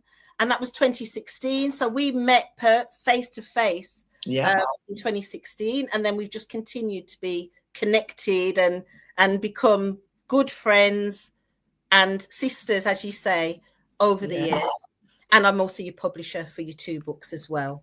So that's been great. I was talking about that on our live in a lockdown, life out of lockdown. This is a publisher, guys. So in case you're kind of like, you know, because Marcy is talking about lots of different things. This is simply Deez. This is our publisher that's published those 2 books. That you guys have very kindly purchased, and we've done so many brilliant and amazing things. We got a bestseller straight away. On the day it was released, it was a bestseller. Absolutely wonderful. And it was a wonderful experience. I think it really brightened up the lockdown experience. And it, you know, we've got, so there's life inner. So we have like, I can't remember if it was like 20 chapters. There's 22, 2 chapters about people's experience during lockdown. And then the book 2 was life out of lockdown. Correct. And then, you know, and that was only like about a couple of years later. It was a year or so, a year and a bit.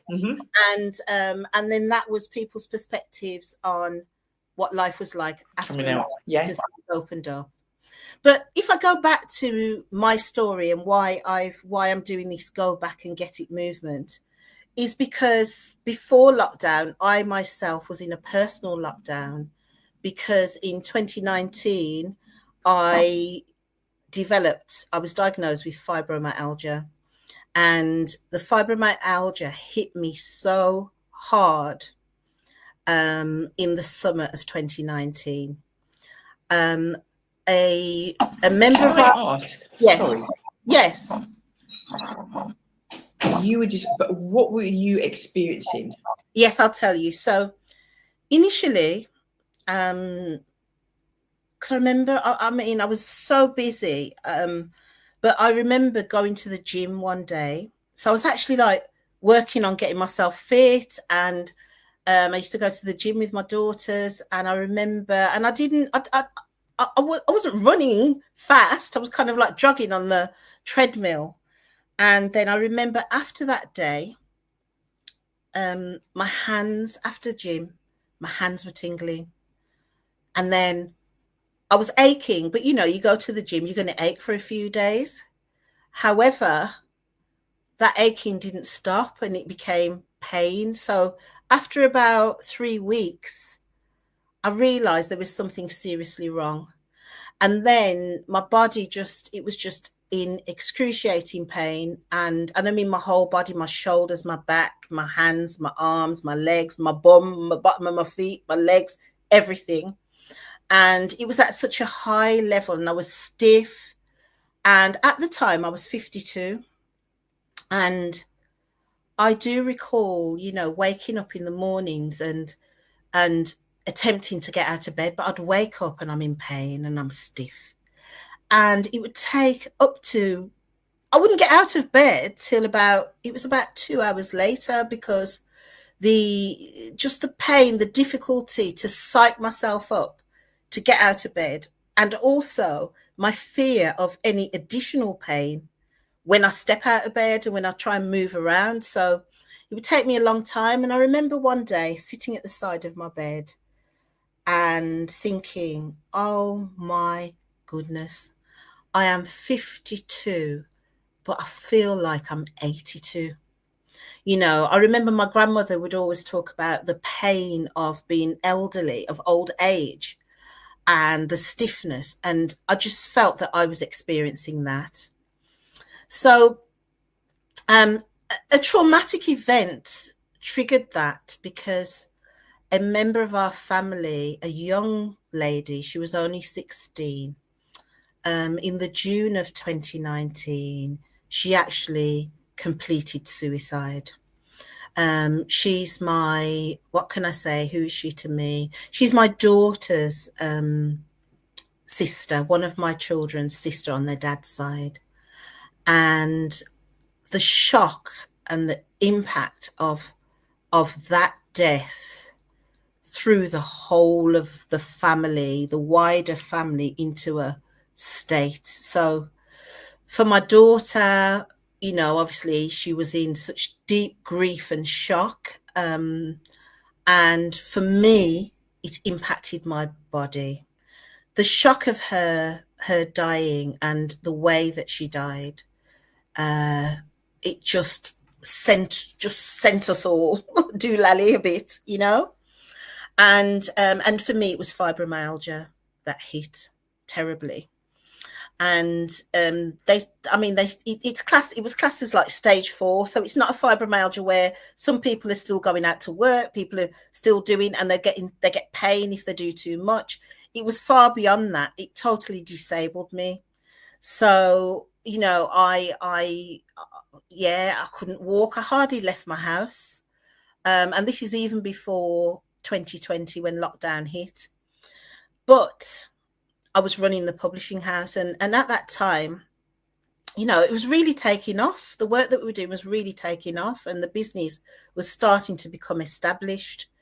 And so I continued, but I was blessed with angels. I was blessed with amazing people around me who believed in what I was doing, who worked with me and worked for me, who they did everything. They came even down to one of my assistants, Yannick.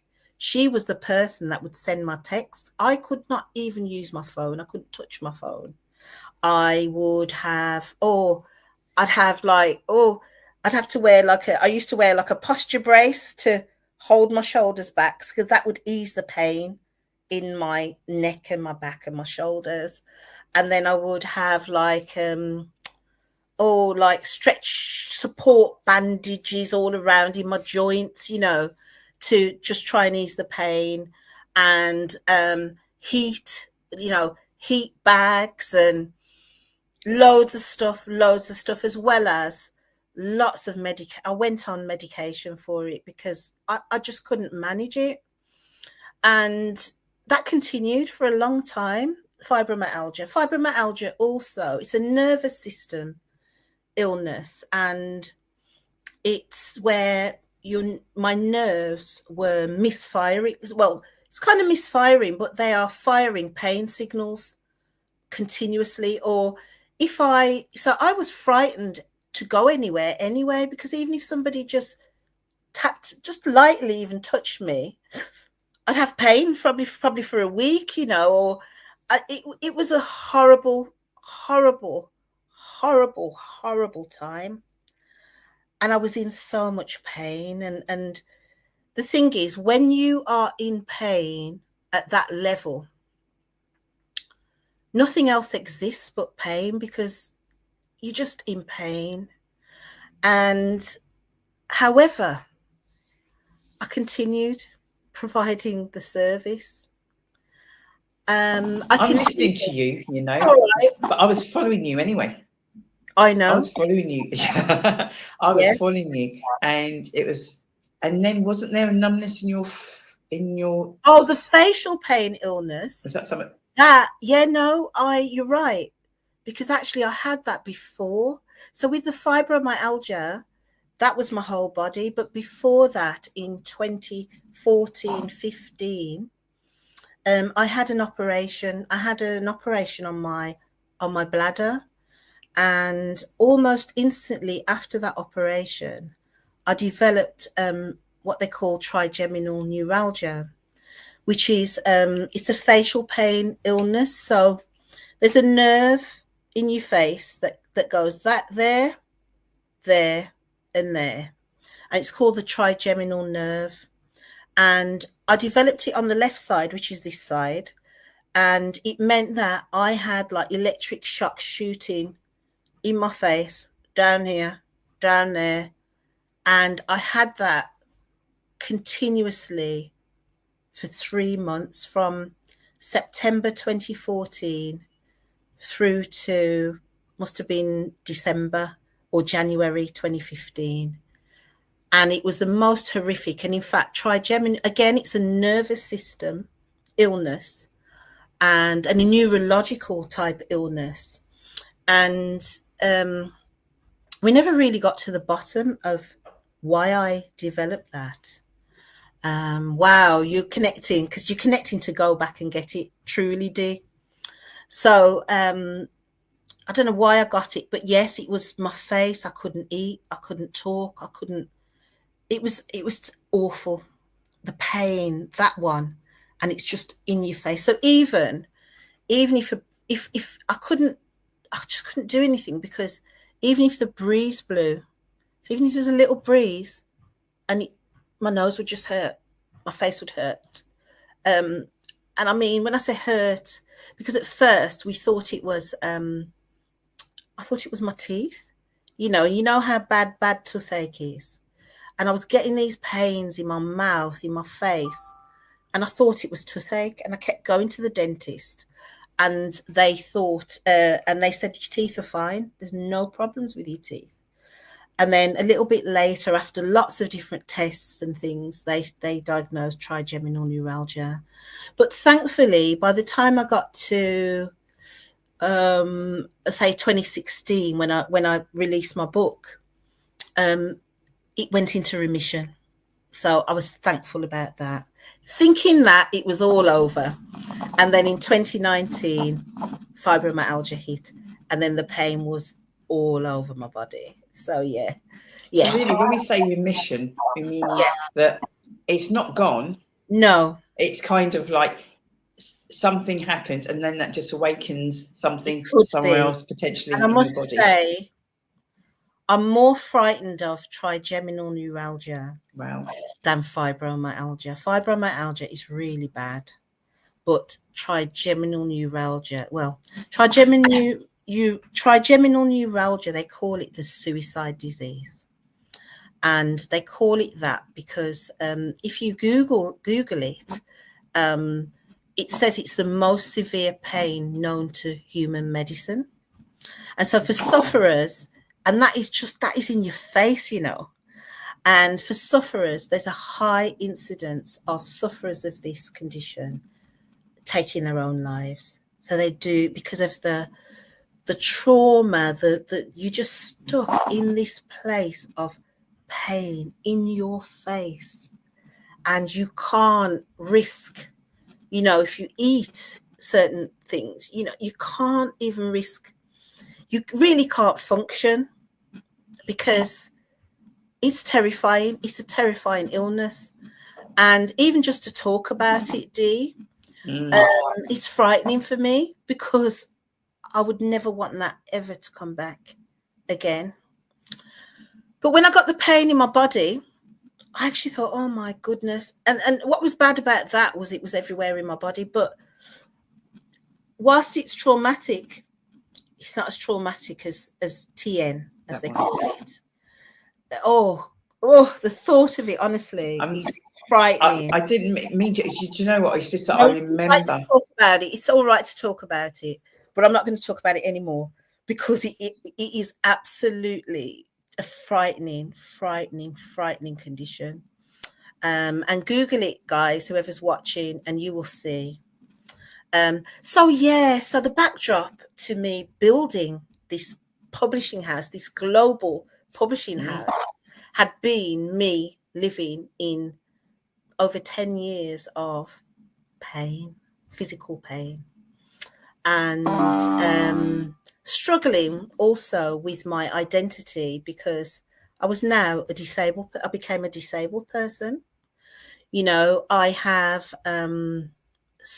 specialist equipment fitted in my house, you know, to help me get up the stairs, help me to have a bath and shower, perching stool in my kitchen, steps added for my back garden, equipment to help me to get in and especially out of bed as well. Yet, I think the difficulties have been for me is that it's quite invisible, especially if we're in a lockdown situation. Everyone's online. So we did everything online. We operated our services online. So for years, really, that, you know, I've been struggling with illness. What has led me to write this book? So in recent years, I mean, you've been on lots of journeys with me, Dee. Gosh, you've been on my romance and love of my life journey.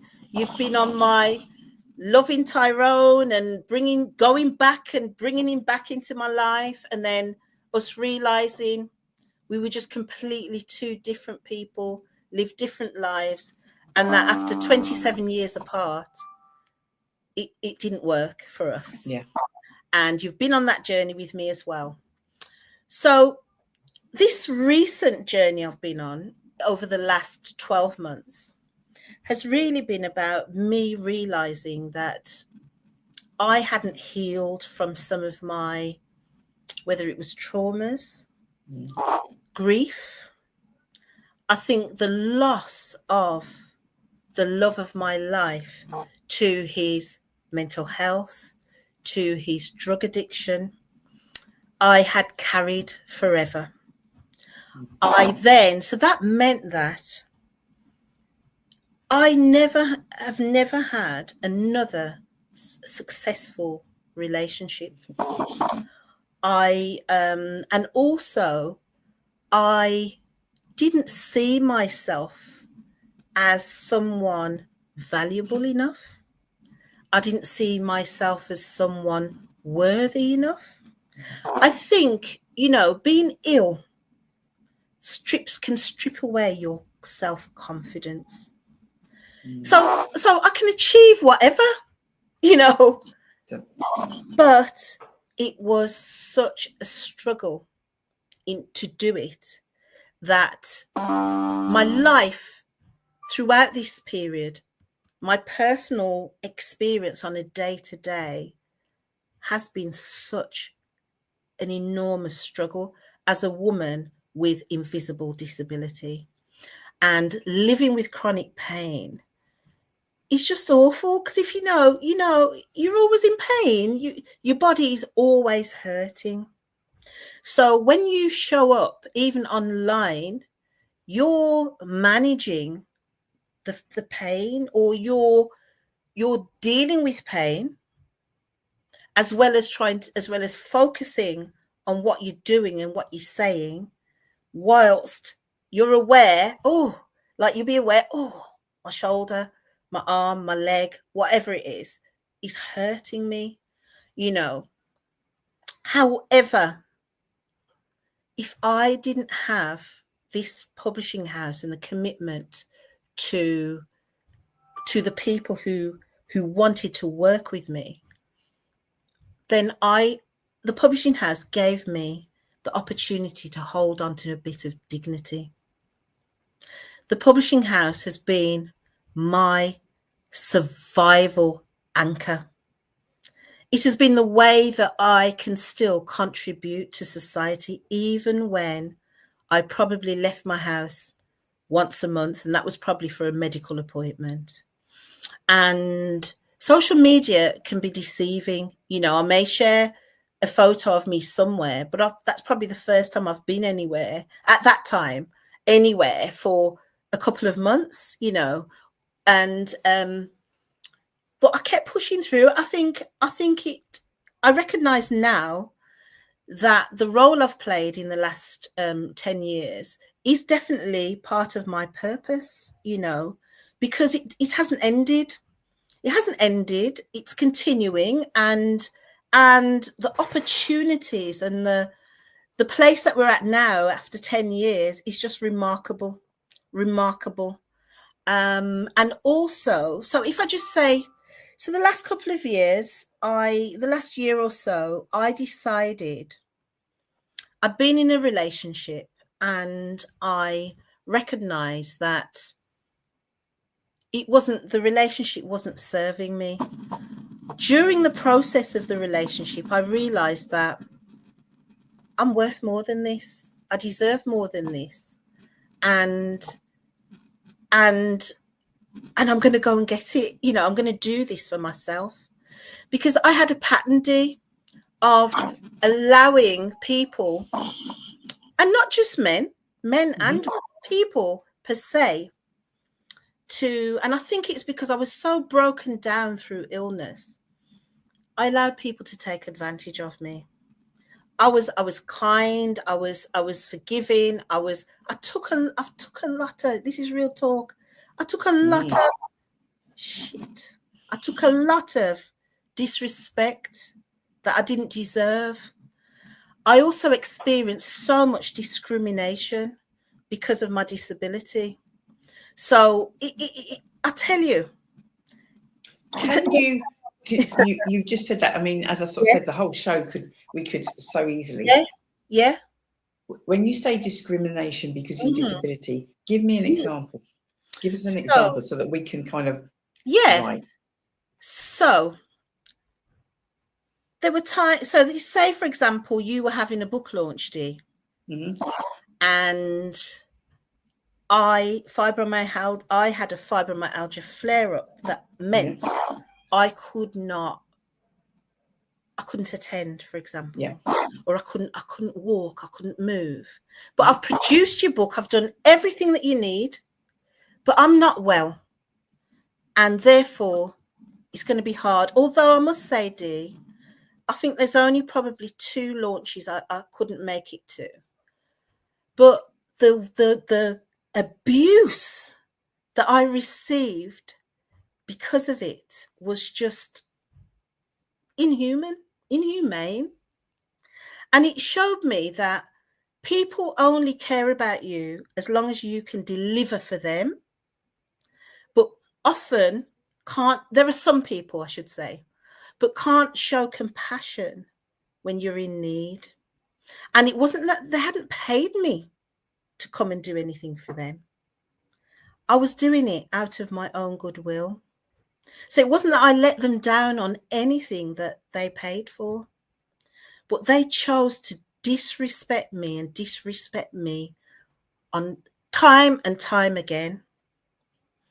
I experienced a client that I worked with, not from this country, whose daughter decided that I was faking my illness. And she actually took me to court. And I can talk about it now because it's been a while. And that court case took 2 years.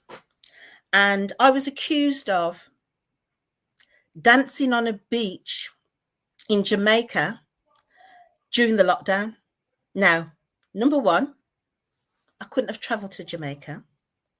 Number 2, I was so ill. What they'd done is they'd looked at old photographs or things on my social media from when I was able. I went to Jamaica. The last time I've been to Jamaica was in 2018 when I was 50. And I was on a beach with my cousin. This is before fibromyalgia. And so that was horrific. The accusations, I can't even go. Well, I can talk about it now because anyway, We won hands down. We won hands down. I won hands down. But I went through a 2-year experience of this trial, trust me, to prove that I hadn't become. The reason that that particular book was delayed was because I was taken ill. Yeah. The thing is, her mum was my client and her mum was very happy. And the book was done. So that was abuse and discrimination. But even what I've experienced as well, when I have travelled to visit my mum lives in Portugal. So when I have travelled and I've used special assistance, I've seen what it's like for someone who is in a wheelchair. You don't have any control. If whoever's pushing that wheelchair, you've got no control. Like, I remember someone taking me to duty free, and I'm trying to look at things to buy, to take for my mum, and they're just wheeling you past, not stopping. And that the whole indignity of it all, and the lack of choices, the lack of awareness that you can have a disability but don't look like you've got one. Yeah. So some horrible stuff, there's more, but I'm not going to go into it now. But you see, as I've started to get better, I then decided this is not happening anymore. The things that I would tolerate before, I'm not having it. And all you people who dissed me, actually, when I was ill, I removed myself from you because you had access to a great person. And that great person did beyond her resources to deliver to you. And I'm human and I operate from a place of love. But you see, what I was doing, I was loving on other people and not necessarily myself. But I was broken down. I was fighting for survival. And so since last year, I decided that I'm going to break all of these patterns and I'm not going to allow this in my life anymore. I'm not going to allow other people's opinions or other people's disrespect to impact me anymore, because I know my value and I know the value of what I contribute to society. I know how I serve my clients, but I am not a personal servant. There's a difference. And I sacrificed a lot, right, for a lot of people. And I'm no longer doing that. And so I reached this place and I said, these patterns have to break. These patterns were about me trying to save others. It's not other people's fault. I take responsibility. This is the thing. Yeah, it's my responsibility. To set, because if I was to have said to you, boundaries. Yeah. And you'd be like, I got boundaries. But are your boundaries clear boundaries, Exactly. Master? I mean, clear not only to the individual, but clear to you, Me. for you to know when you're setting them. And if you have not set clear boundaries, let me tell you, I'm telling you all out there now, if you haven't experiences, trust me, make sure they are clear. Yeah. Clear boundaries. You may have them, but they're not clear. And if they're not clear, and I'm a kind of certain person, I'm going to just rinse you inside out like a washing machine, like a tumble dryer. And then you're going to be, which is wrong. Don't get me wrong. But at the same time, it's what certain things is what we allow. That's right. And during that time, I remember something else as well when I was so ill. My goodness. And I had to set some new systems in place because I was told that there was all this thing about Marcia's not running her business properly because she doesn't answer the phone. But Marcia can't always answer the phone because she's ill. She's managing pain, or she's had what they call pain somnia. So pain somnia is where you're in pain at night because you see, sometimes when you're up during the day, it's different when you get on the bed, because even being on the bed adds to the pain, the pressure. And so there could be nights when I have not slept because of pain. So I put systems in place that people have to book phone calls with me. I got told, she's not running a business properly. She's not doing this properly. Listen, I was fighting for survival. I shouldn't have been running a business, actually. I should have been taking care of myself. This is the thing. This is the thing. We've only got about 5 minutes. This is the thing. So as much as, because the book launch is going to be amazing, and I know. It's okay. It's kind of like being we'll have there. to do a book signing in Luton. We'll do one in Luton if you want. We'll plan it. Right? That's not a problem. Woohoo. Yeah. I want to go on tour. But if I just say this, so 10 months ago, I said, right, listen, I was 56, I'm 57 now. I can't live the rest of my life like this. I'm going to find out what is it in me that will attract people who are going to disrespect me. Yes, boundaries was one of it, but what is it? Why am I such an empath? Why am I putting other people's needs before my own? So I embarked on a journey of healing, a journey of self-love, self-care, knowing myself and understanding myself. My mentors and people around me have been saying to me, Marcia, you sell yourself short. Yes, I want to go to Hong Kong buffet again. Yeah, that's funny. So selling myself short, Dee. Do you know what I mean? To people who didn't appreciate me and didn't really care about me. Do you know what I mean? And also men. And I said, this is not happening. So about 10 months ago, I was broken. I decided to leave yet another relationship and get my healing. So I engrossed myself in, I've been in therapy because I needed to understand me. Why will I keep doing this? What is it? And then through that process, let me tell you, my boundaries are tight. But I also got to understand, why did I become like that? And it was really because it wasn't about anyone. It wasn't really about anyone that had disrespected me as an adult. It was about me healing my inner child, healing that girl, and rediscovering myself. And that is the journey I've been on. And that is what this book is about. This book is about my journey of 10 years of chronic illness and coming through it, building a publishing house, which I am so proud of, because that shows my strength, the resilience and the drive that I have, that through the suffering that I went through, I still did it. I did it. And I'm here to tell the tale. And not only am I here to tell the tale, my pain is managed. I'm just, my inner child healing is healed. I understand Marcia. I understand why she was such an empath and a rescuer and living for others and not for herself. And now I come first in every, and I'm talking about whether you're a family member, a friend, a colleague, anything. Because if we don't do that, Dee, if we don't prioritize ourselves, we do open the door to disrespect.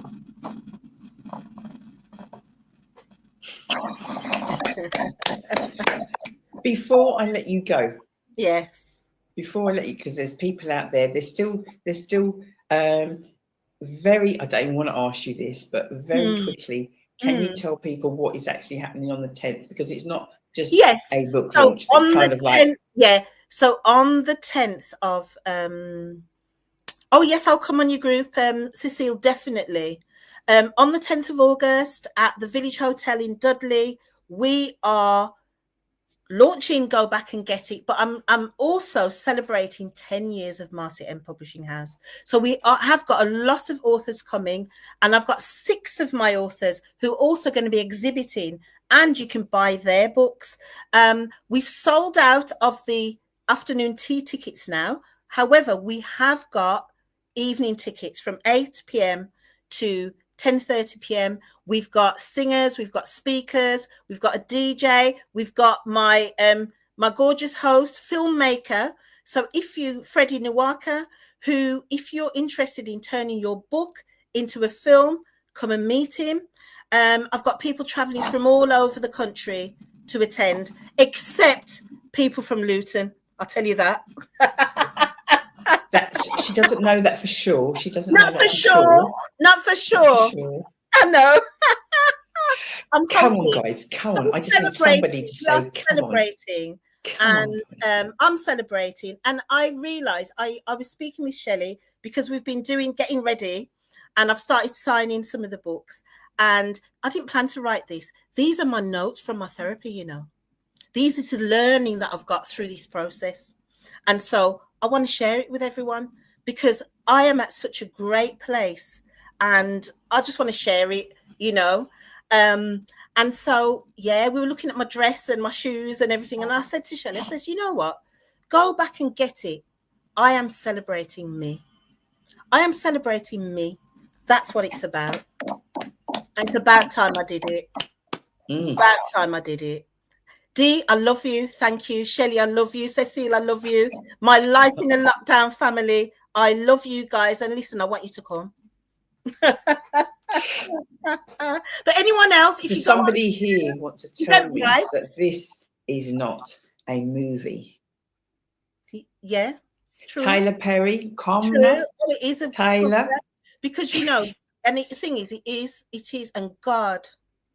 If it wasn't for God, it's God that's brought me through. But also, I know that this is my purpose. You know, this is my purpose, and as well as other things, like the lady that was on before me, I have lots of interests, and I'm pursuing them. You know, we reach a certain age, Dee. Yeah. And it's like, if we don't do it, then what's the point? We need to do the things that we love. We need to enjoy our day to day. We need to enjoy ourselves. And I just have to say, though, I am at a place of such gratitude and thankfulness to be here right now, where I am right now, because I never thought it would happen. I never thought that I would be at such a place of peace and joy and very strict and strong boundaries around myself, because finally, I know my worth.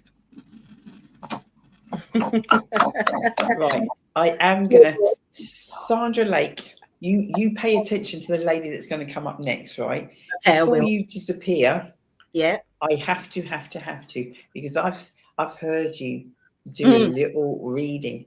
yes, I need to hear a little something, so that way Yeah. then those people, remember, we're not expecting you all to get to Birmingham. I forgot. But yes, but if you Shelley's can, put the links in the chat so you can at least purchase the book. And trust me, this young lady will be coming to Luton, and Yeah, will let's do it. ensure that we get the book let's do it. signed for you. So I'm going to get All right. Marcia to do a little reading. I'll do a little from her reading. new book. Stop me when you're ready, okay? All right. Dreaming of my soft girl era. There was a time when I didn't believe that softness was made for women like me. I was built for resilience, shaped by storms, and praised for how much I could endure. Strength became my identity, but deep down, I longed for something different.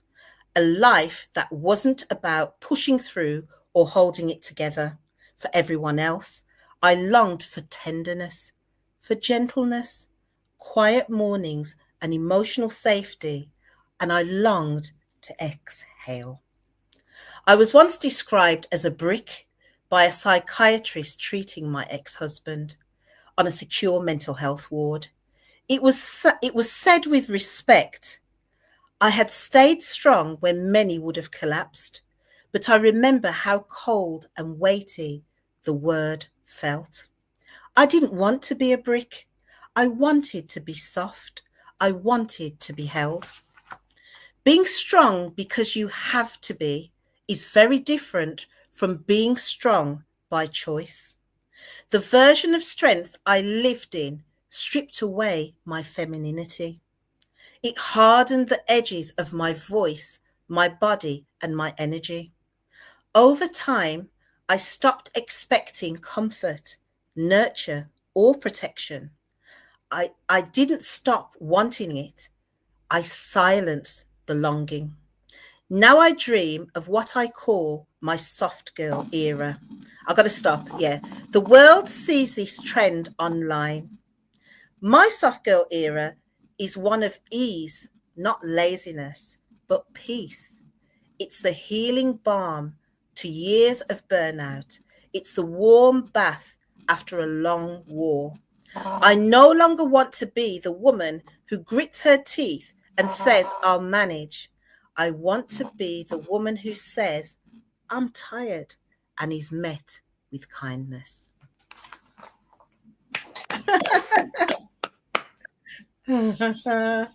Thank you so much. All right. Thank you so much.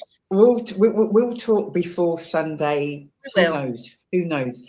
But yeah, guys, if you can't make it, the link is in the chat. If you missed it, you know how to get hold of us, because we will hook you up so you can purchase the book.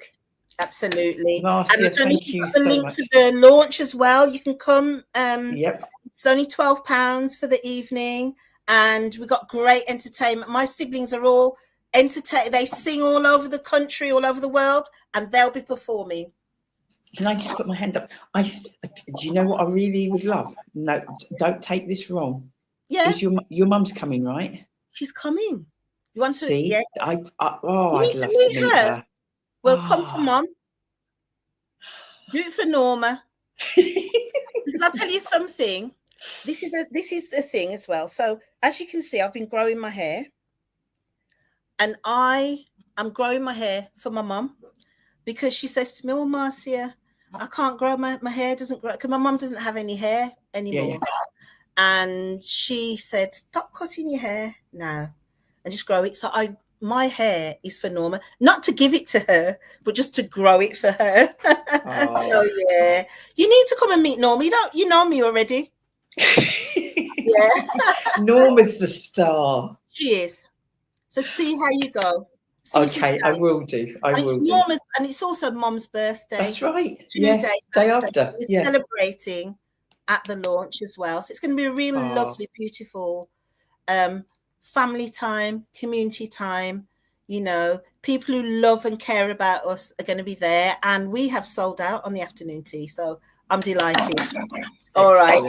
See you. All right, honey. Take care. All right. Bye-bye. Bye. Bye. Bye-bye, everyone. Wow. So that's Marcia M. Spence. Ooh.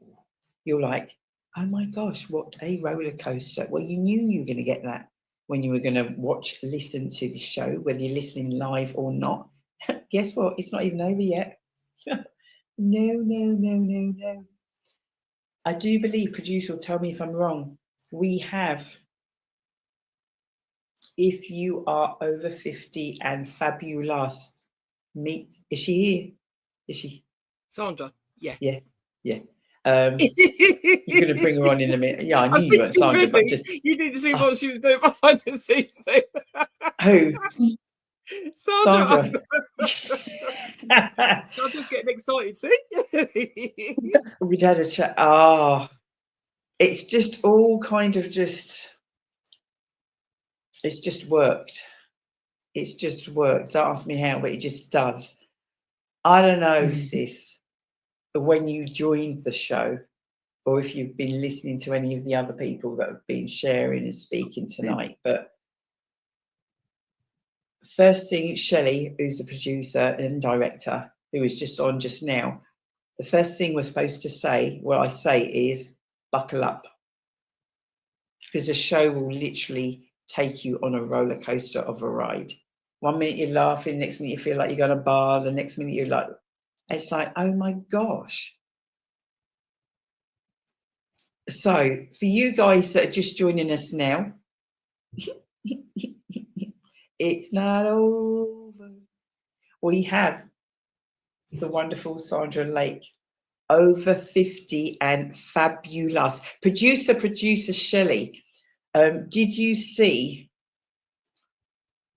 and I'm sure I posted on the Simply Deez events page earlier on this evening, a picture of this lady who was at a show a few days back.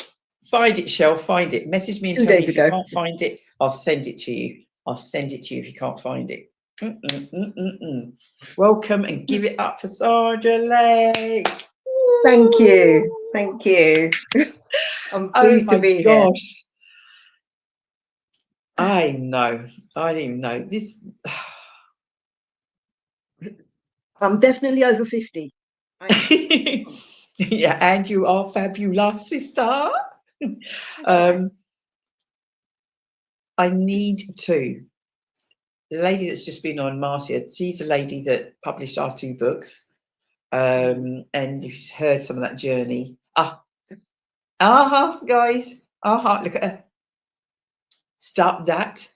Can you make it bigger, Tara, Shelley? Can you make that bigger, Tara? If you can't, fair enough. But if you can, yes. No, that's not me. Wish. That is Sandra, who is on the screen. So, Sandra, this is how I am when I do the show. As I said, it's called Real Talk, and it's not scripted. So this picture is on the screen now. Can you tell the guys? The guys are kind of like, oh, how many years ago was that? Tell them, Sandra. Tell them. Where was that picture taken? This picture was taken on Sunday. Sunday when? Sunday just gone. You know, like she means the 4th of August, 2025. You're talking like that one. What, 2 days just ago. Before I stepped on stage at the bodybuilding competition. Oh, you know how people just throw things around like, oh, we all do bodybuilding competition. We all go to. No, we don't. So do you want to elaborate a little bit more? So I do masters figure, and I'm in the category for women over 40 because they haven't got a category for me for women over 50. And I did ask them. Are you serious? They haven't got it. They've got men over 40, over 50, over 60, over 70, over 80. And we've only got women over 40. But and they just want to lump everybody together. Well, they do have a women over 50. But next year I'm going to need the women over 60. So we'll see if we get that one. Keep pushing. Keep pushing. I can't believe that's 2 days ago. Cannot believe that's 2 days ago. Yeah. Oh my God. So how did you get on? I didn't win. There were five competitors. I didn't win, but I knew I belonged on that stage. I wasn't so far out that they're thinking, what is she doing on the stage? I belonged there. And that, for me, was important to see that I could belong there. And I didn't look out of place. And I feel I didn't win because my legs were a little bit soft.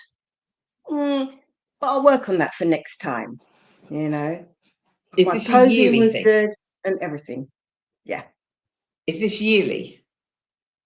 Well, I usually do every other year, but because I'm going to be 60 next year, I ain't missing that one. I need to be on the stage when I'm 60. So, I usually miss a year, but I was meant to do last year, but a dear friend passed away and my head just was not in it. So I didn't compete last year because I just couldn't get myself in the zone to get myself ready. So this year I'm doing 3. So I've done 1. I've got 2 more to go. And yeah, I'm going to go again next year because I enjoy it. For me, it's not hard work. I love the food I eat. I get to eat lots of food. I get to go to the gym. And yeah. Look, you see, people are listening to you. And there's you get to eat lots of food. And everyone's going like, I'm going to eat lots of food and I'm going to look like that. It's what you're eating.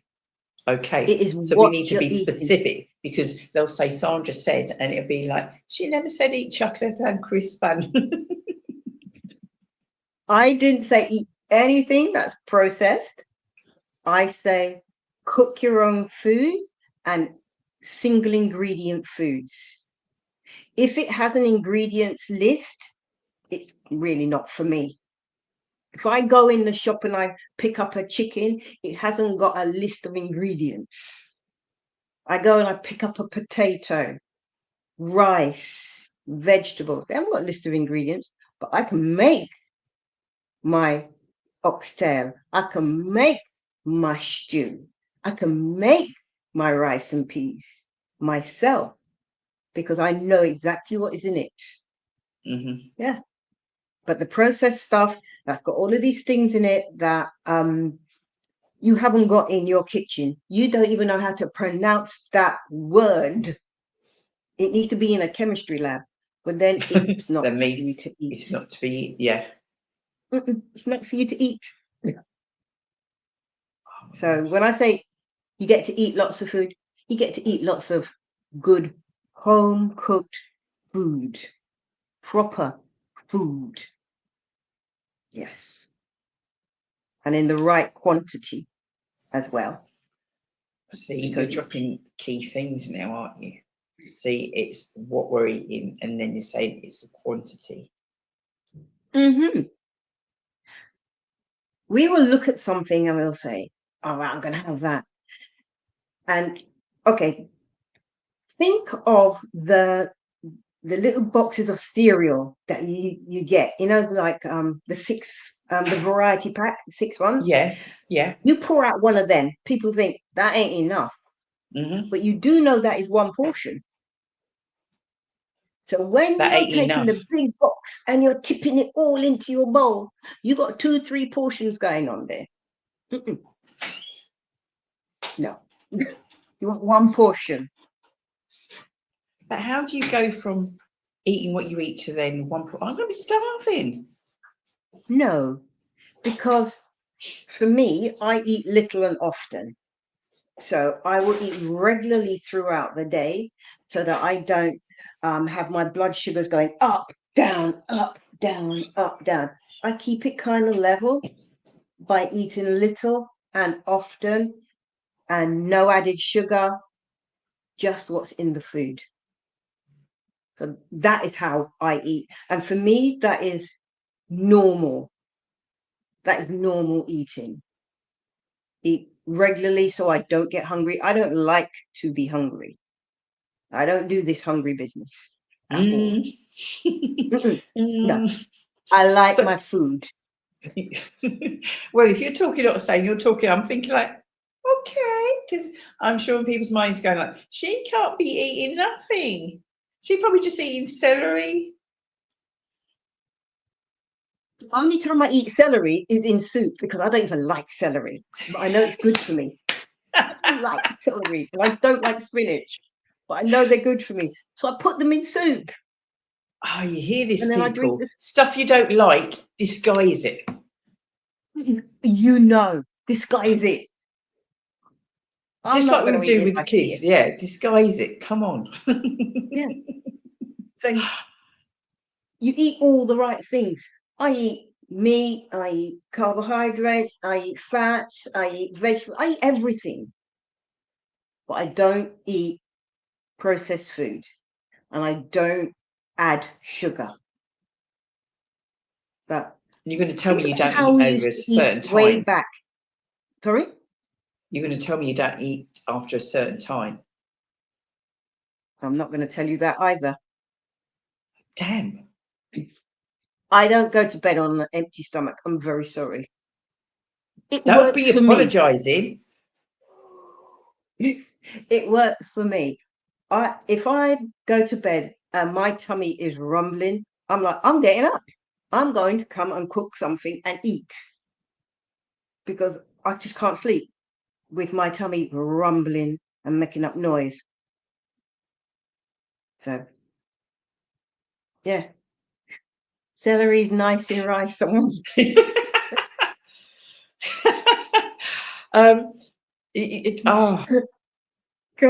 Okay. Do you want to tell the masses out there and myself, you weren't always over 50 and fabulous and on this healthy I don't know. Were you? Have you always been health conscious, healthy eating, and just, or is that something that's? Do you know what I mean? Give us a bit of your background because I know some of that. And if you Okay. tell the guys out there, because obviously following on from Marcia, if you're hearing what Marcia sort of said, and do you see how things work? Somehow Marcia has only today come on the show. Yeah. Today, she's said all what she said about the illnesses and blah blah blah and all the rest of it and that, and now it's followed by you and you kind of following on from what she's talked about. So if you tell us a little bit about you and kind of your background, I think that then is going to help the audience out there and myself included, as in like, okay, anything's possible. So I was the child at school who had the school picture with the round head and the round body. That was me. Yes. It was like, oh gosh. So I was always a little chubby. But then Were you after teased? I had my I wasn't in the in crowd to say, yeah, let's say it that Okay. way. Yes, teased a little bit, but not too much, but I did my thing. Okay. I just ignored those. So during my 20s, I got married early. I've been married twice. So I got married early and I got married at 21, had my daughter and everything. And then I left that marriage and it was not good. And I lost a lot of weight. I just didn't eat. I lived off of coffee and a Twix, Ribena, and a packet of cheese and onion crisp. And that was lunch. Breakfast used to be Cocoa Pops, and in the evening it was just basically more coffee. I looked like a stick insect. I worked at the hospital at the time, and my consultant was worried and called me in and said, "Do we need to do some blood tests on you?" Because I was stick thin. And I'm like, no, I'm fine. Then I met my husband and he said to me, "You can't keep eating like this." I'm like, okay. So I started eating properly, put a load of weight on, and I wasn't comfortable at that weight, but I used I to was play going to say, rugby. how from what you were eating to then eating food, what was your relationship with food when you started eating more of it? I mean, were you eating I it just but ate. hating it while huh? I was just eating, enjoying food. I was just eating everything. I was happy then. Okay. Yeah. I'd met my husband and we were living the dream. And I was happy. And I was just eating everything. Yum, yum, yum, yum. We were living in Barbados and the food is good. Oh, really now? Okay. But it was okay because I was playing rugby and I was the hooker in rugby. That's the person in the middle of the scrum. Yeah. Sorry. How old were you? Oh, about 40. I'm just establishing and just kind of trying to digest 40 rugby. I don't know 40-year-olds playing rugby. It was a friend of mine. She wanted to meet some fellas. So he said, no, I'll join the rugby team Wow. with you then. I'm trying to think, why not go to a bar? Why not go to a club? Why not go to, I don't know, that's what normal people do. Who the We went, hell is going to go play rugby? I don't know. Does we went anybody else? Maybe it's just me. it was just Wow. starting up in Barbados and it was really good. Oh, I thought And that was over here, but over there. Okay, yeah. okay. Oh no. I do not play rugby in England because it is too cold. It's a winter sport. I don't I'm like the thinking cold. like this girl, something else. No, Who playing rugby? no. You play when it's nice and warm, when you do beach training. Yeah, that sort of thing. That's Ah, rugby. okay. So as the hooker, you needed to be quite big because you had to hold up the scrum, get the Yeah. ball, throw, and things like that. So it was okay. But I remember one day I was at the beach and someone said, "Wow, look at Sandra. she's so fat. I was like, huh? I knew I'd put weight on, but you know, in Barbados, they don't, their mouth has no cover, no cover.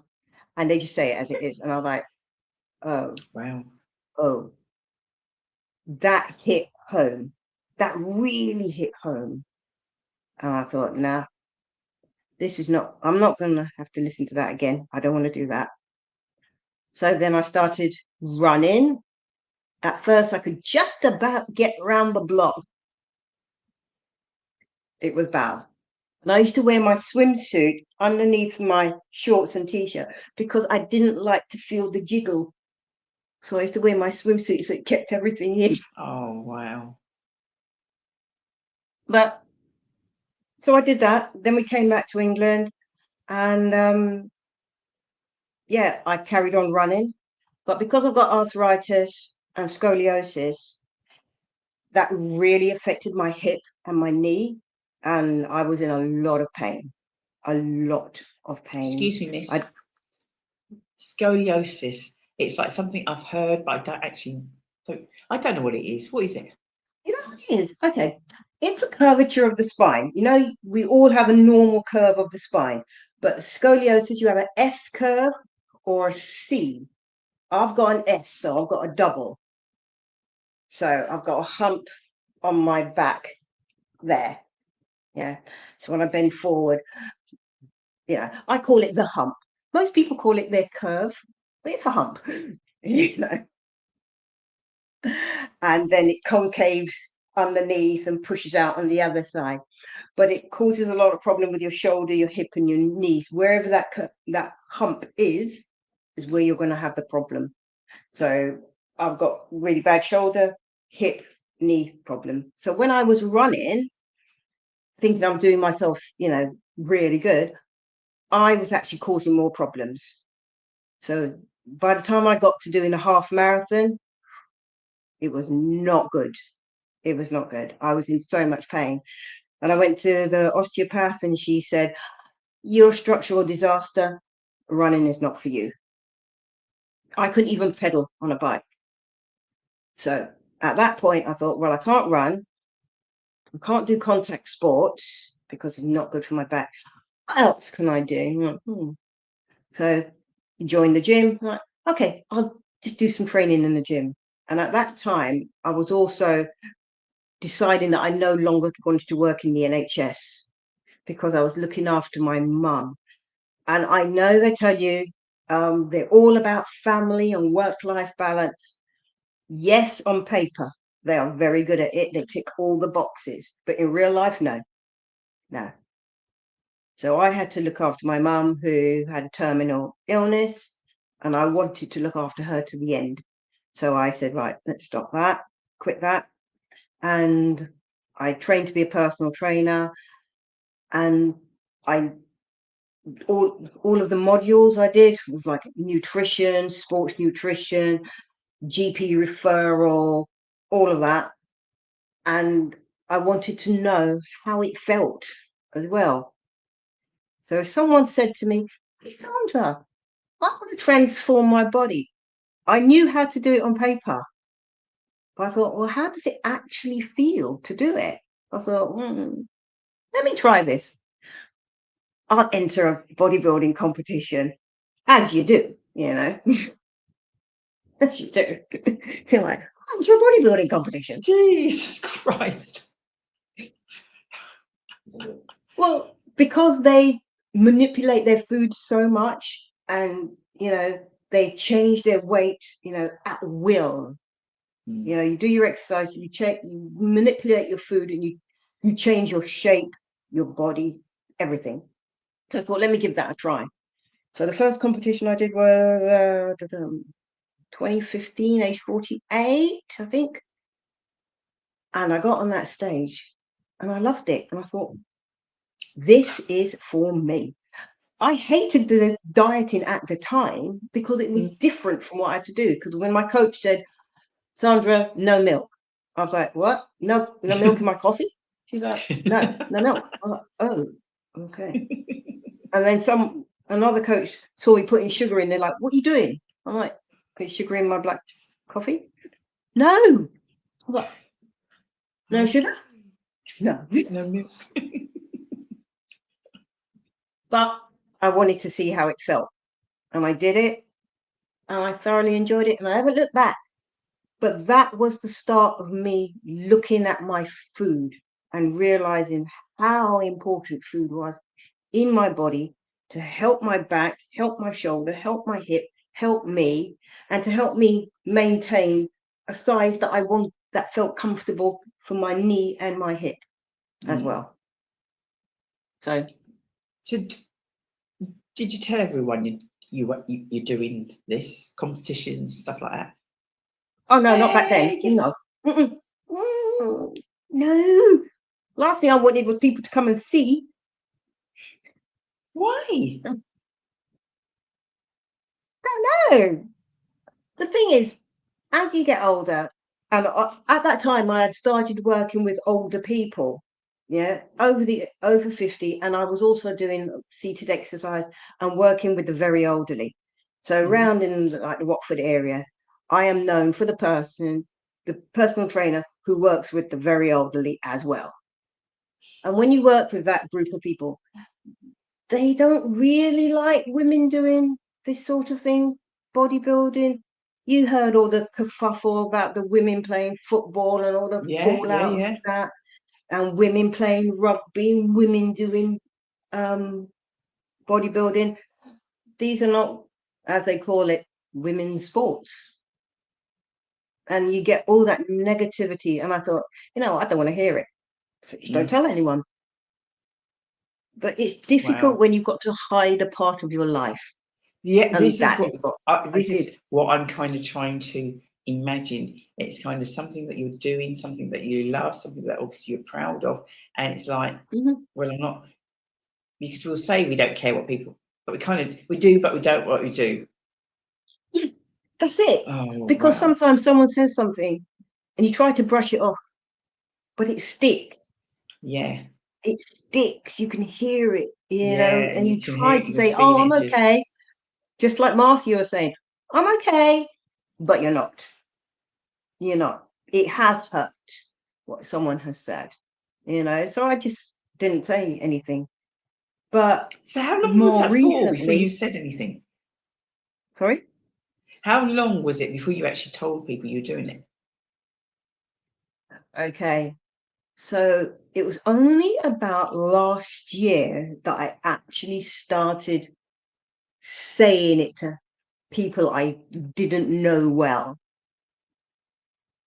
Did you say you started in 2014 or something?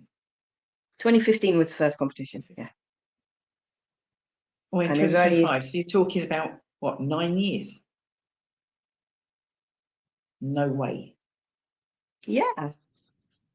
Because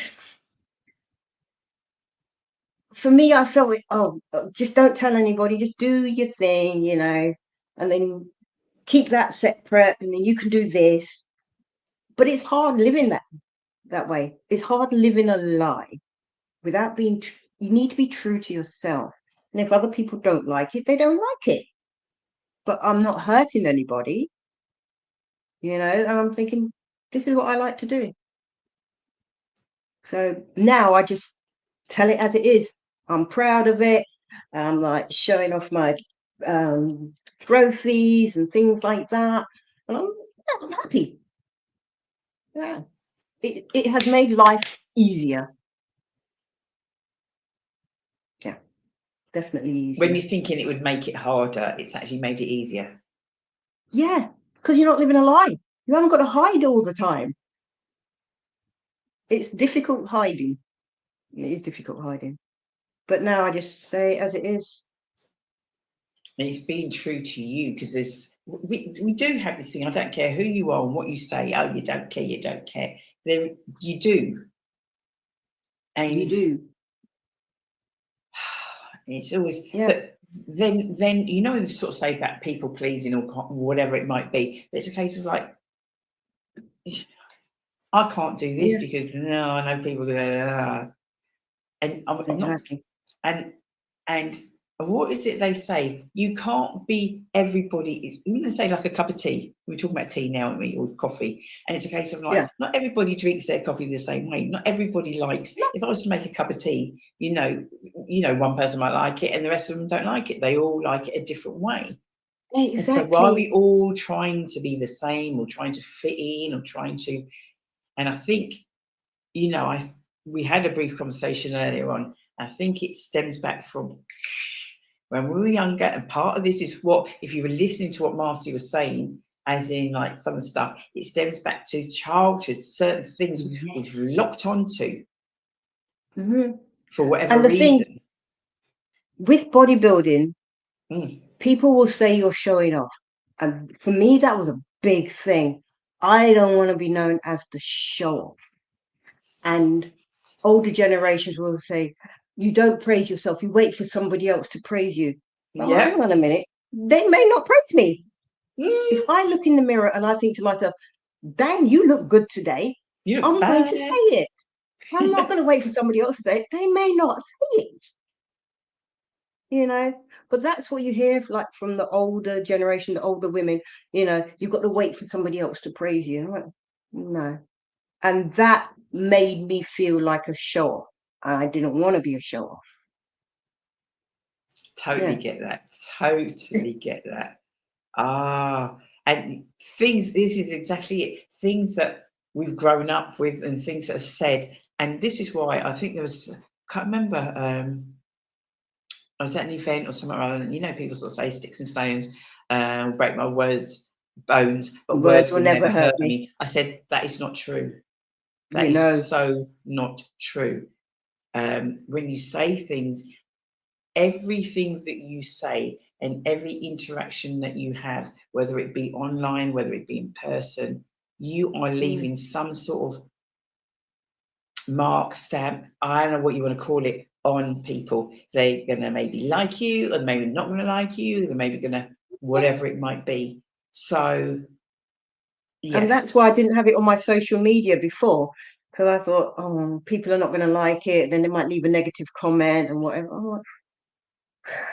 If you don't like it, scroll on past now. Basically, just scroll on past.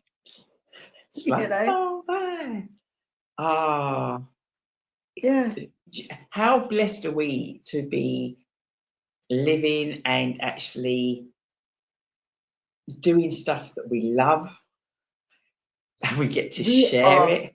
And I don't know how long I've known you, because this is through Yvonne, and I kind of like follow this young lady, and I think you've been on the Simply Together show, and you said like, oh dear, I don't know, and I thought, I don't know what you don't know about.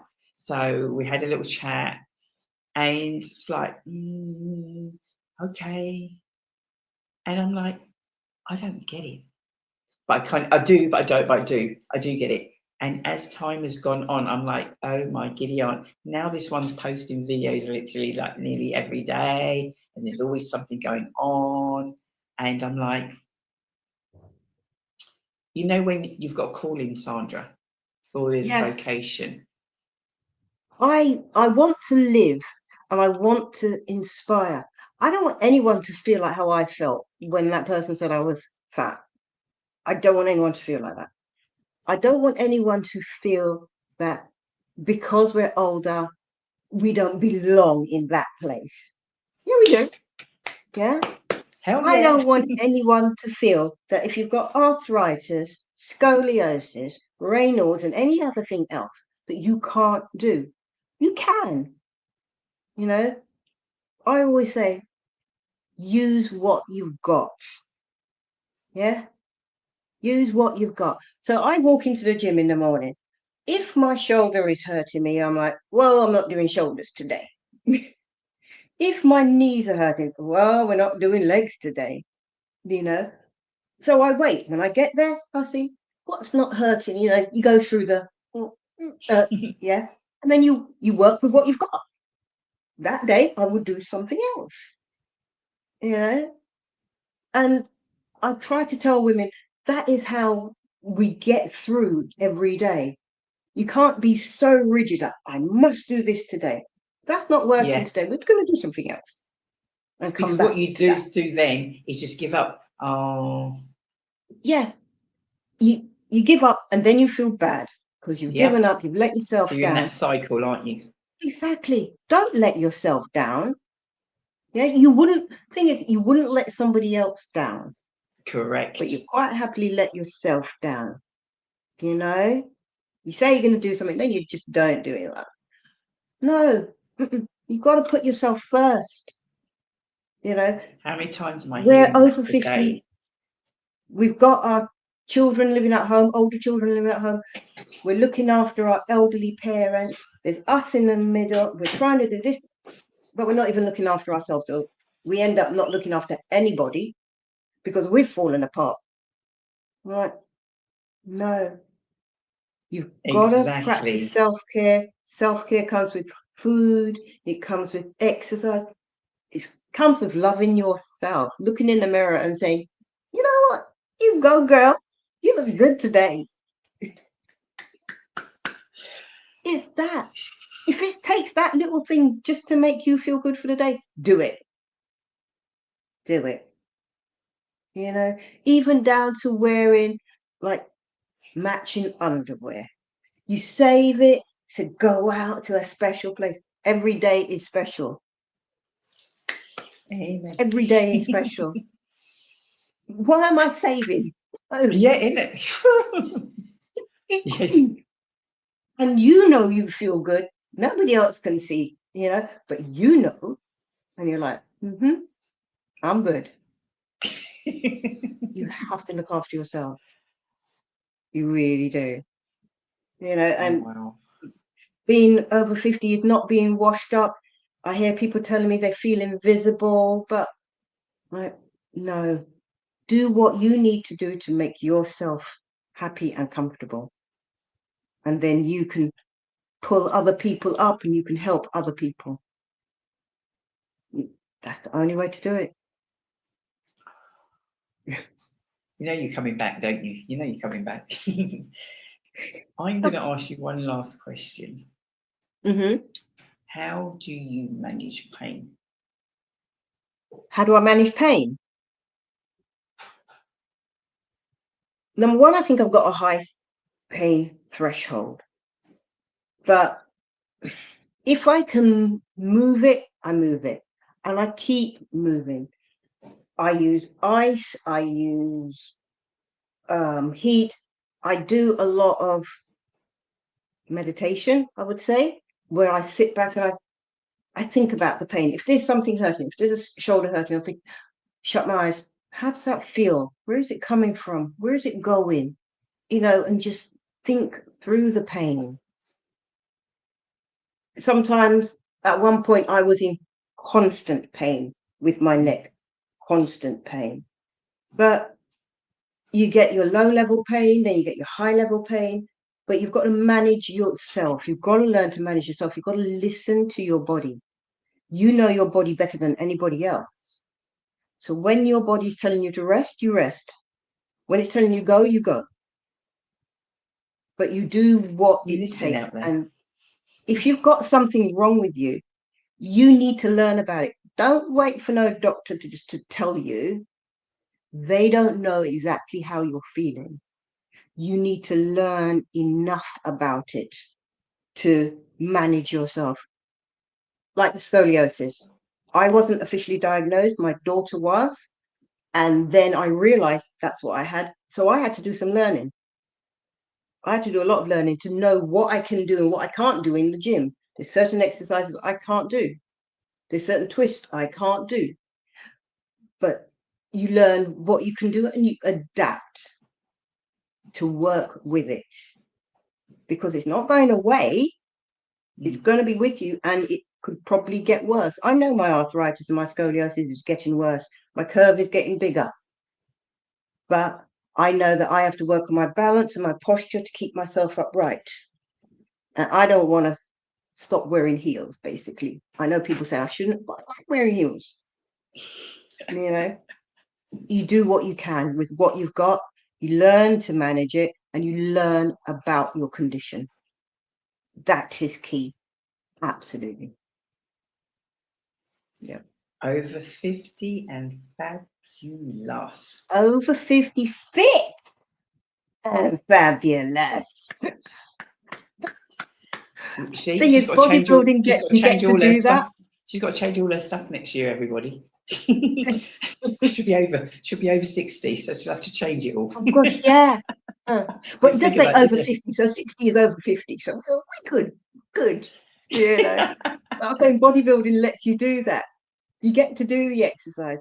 You get to get the muscles, and then you get to walk about the stage, full makeup, heels, just looking at your hair, strutting your stuff, and you're like, yeah, I love it. I know it's not for everybody, but for me, I'm happy with that.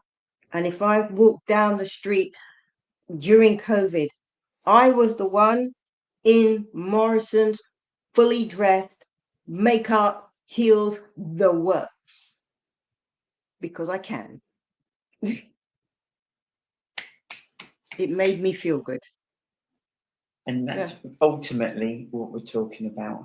It's you. It's not about that person. It's about you. What makes you feel good. Yeah. So you have to know yourself, and you have to do what you can do to make you feel good, you know, and to lift you up, because we have so much to do. Working, family, everything is just like, but whatever you can do to lift yourself up, that is what you do. Yes. So have you got like short video clips where people can like just listen to you? Because like listening to you now, I'm like, wow. Do you know what? When you told me about this Realtalk, I'm like, now you're going to think I copied you, because when I do the short clips, I call it Realtalk. Excellent. So on my Instagram and on my TikTok, you'll see like little clips of Realtalk. I've not long started doing them. I used to do them before, but I never used to publish them. Stick to myself. I know. I'm getting better. No, it's good. It's good. So it's very yeah. good. So I just do like short ones, and they're called Realtalk as well.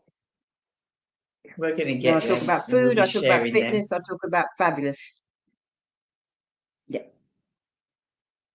Well, I know you're following us now, and there's obviously different things that we do that we'd love to sort of like have you get involved with as well. So thank you so much for taking time out tonight. You're welcome. I'm so pleased. I know we're going to catch up. You're amazing, seriously. And as I sort of said, when you're doing things, you don't know who's following, who's watching. Not everybody's going to comment. Not everybody's going to say something. But if I can inspire one person, I'm happy. If one person can look at me and say, "Hey, guess she can do it."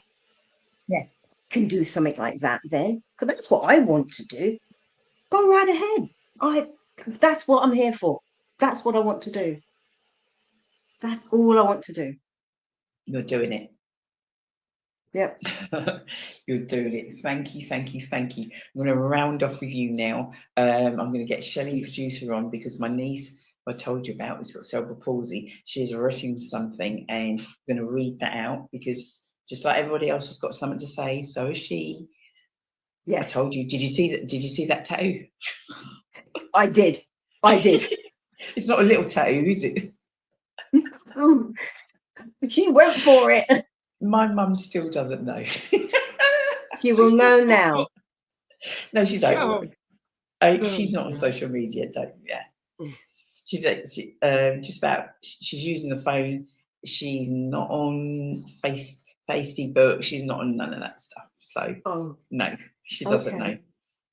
Someone will All right, tell her. we'll catch up soon. Okay. Thank you. All right. Bye-bye. Good night, darling. Bye bye.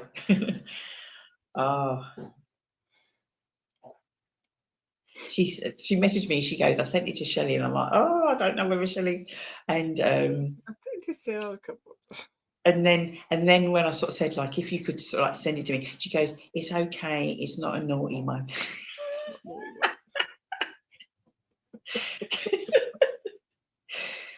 I can't remember who I was talking to. I was saying, like, you've got no idea my needs. And I said, if it's thinking that, I said, I refuse to read it. I said, I get Shelley to.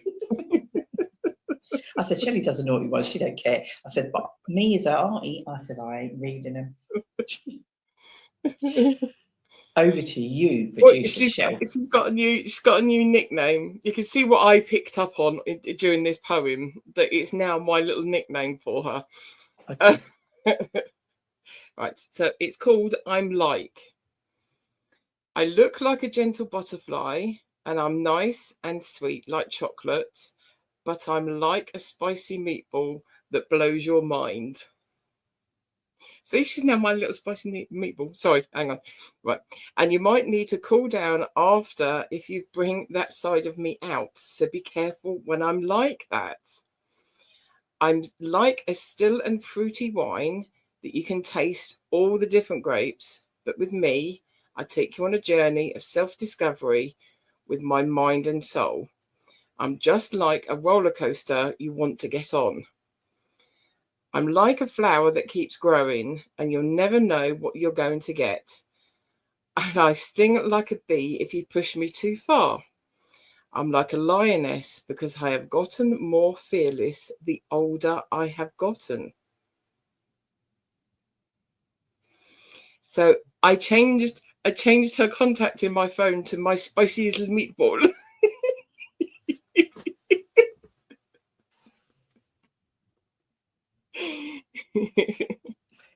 I'm out on delivery today and I see this guy, and Tisha, I don't know if you're listening and watching because I didn't get a chance to message you today. And I see this guy and he's chatting, two guys chatting, and I'm like, he looks familiar.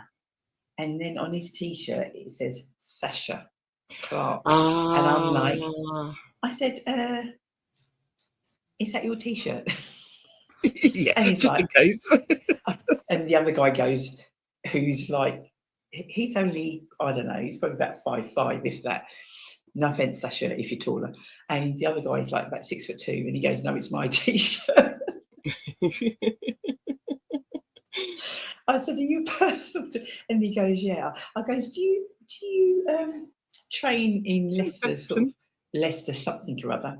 And he goes, yeah, I train. And I said, that's my niece. He goes, I said, I'm sure you came to. He goes, like what? Some women somewhere or other. I goes, yes, I knew it was you. Yay.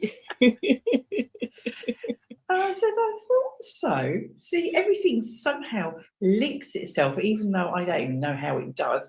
I met him today. Sandra's on the show. She's talking about all of that stuff. Before her, you got Marcia. Before her, you got Naya, publishing books, what have you. Yeah. And before that, we got the cast and the director of Why Didn't I Get? Oh, yeah. Anyone would think that you actually plan these things. Look, the show's called Realtalk. Ask this lady here, what's planned? Did you not hear me? Marcia confirmed today. Thingy confirmed yesterday. And I'm going like, oh, I need to. And I was busy this weekend. I was busy. And I was like, I haven't got no guests for my show, have I? I was half expecting half of the people that were at Reggae Land to end up on the show today. Because she'd gone round everyone going, No. Oh, I like it. What do you do? No, busy. No, too busy for that. Don't even know what to say. Literally, I forgot to say, put your buckle on. Huh? It's nice being back, just slowly getting into little bits. Are you guys listening? Yeah, I didn't. It wasn't a heavy one, was it? Really, ish kind of type thing. No. But it was a roller coaster. I'm kind of like digesting a fraction of that, and I can't because there's so much.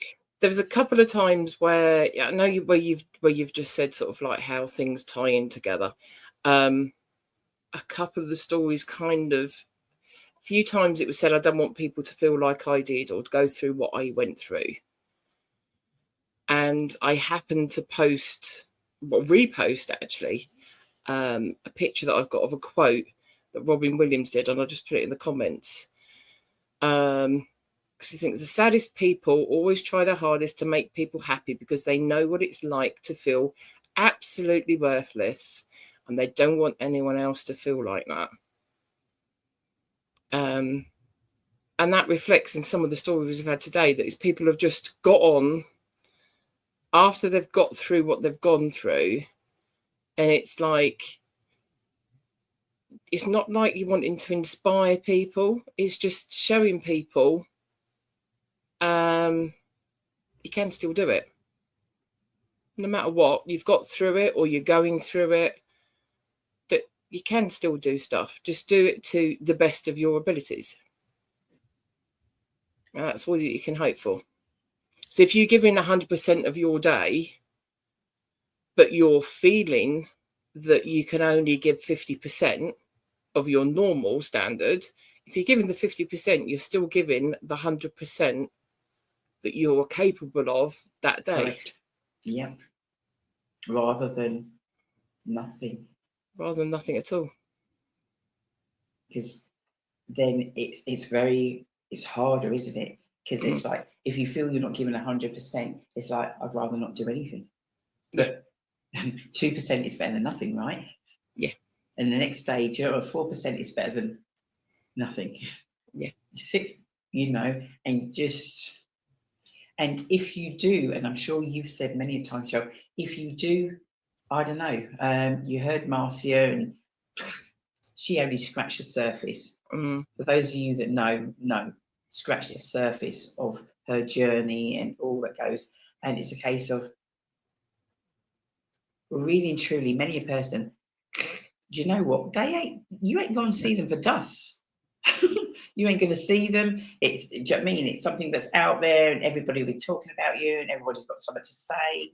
Yes. So the resilience of that woman and the relationships, and I don't know, you want to say public break or whatever it might be, and then you still,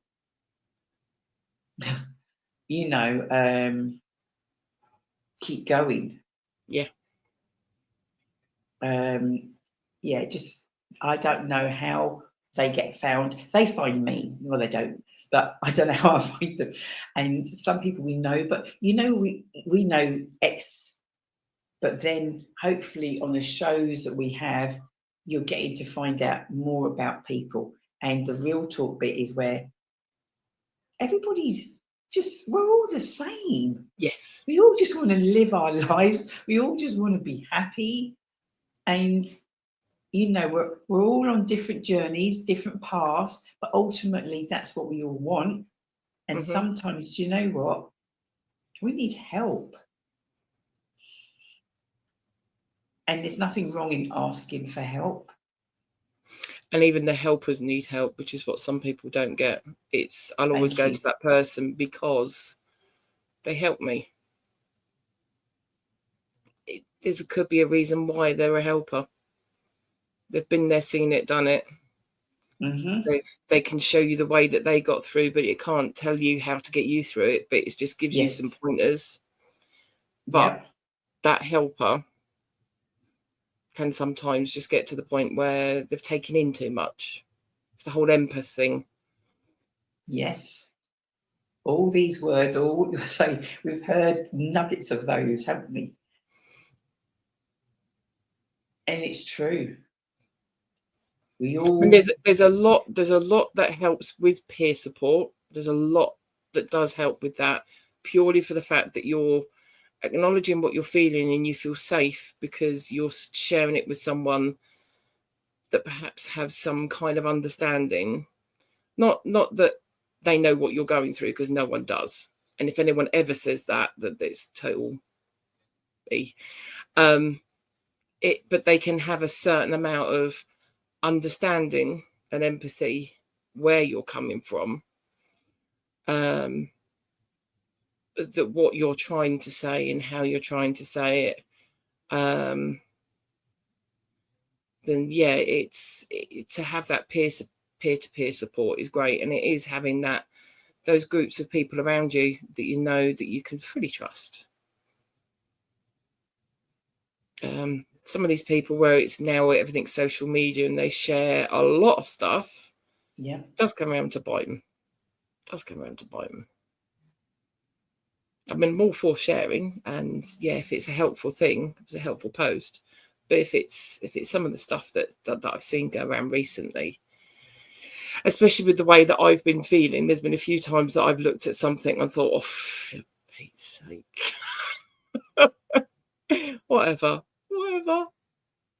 Scroll on past. What was it they say? Yeah, not my monkeys, not my problem. Something we didn't get to touch on today, but certainly when Simply Together shows back and this next show, I have reached out to some individuals, and for whatever reason, you know, people are busy and all the rest of that. I'm talking about organisations. If you don't know us by now, we are passionate about young people. Now, I don't know how many times a day, and especially now, because it ramps up, because it's summer holiday time now. Summer holidays, yeah. Missing people. They're not missing people, sorry. There are missing people, don't get me wrong. I'm talking about young people. Plus 13, 14. they think they're now adults because they've done their GCSEs and they can leave high school. That is always because you've got a longer break anyway, haven't you? But yeah. Oh God, yeah. It's those kind of ages where you think, or where they're thinking, yeah, I can do what I want now. Yeah. You know, we've had organisations on before. We've put on a youth community day before, and people aren't going, you know, we've done lots of things with young people. We've had young people hosting stuff for us. We've had so many different things. So many different. So if you're out there now and you're watching, whether you be a young person or a carer or parent, grand, whatever it might be, and I don't know, we keep posting this quite a lot of things that I've seen, and maybe because of my granddaughter, she's 14 now, and just sharing. There's different things all over for young people to do, and most that I've seen are actually free. Yep. There are stuff, don't get me wrong, you know, or there might be but do you know what I mean? There's a lot of things that are free out there. There's organisations that have received funding for this period of time, especially to ensure that kids are, let's keep it real, like kept busy, are doing things if you're going to work or if you're what have you. And I'm going to keep it real right now. Had a conversation. I'm a postwoman, call it whatever you want. And if I'm going round and delivering post and I'm knocking your door or ringing that bell, I do not expect a 4-year-old to answer the door.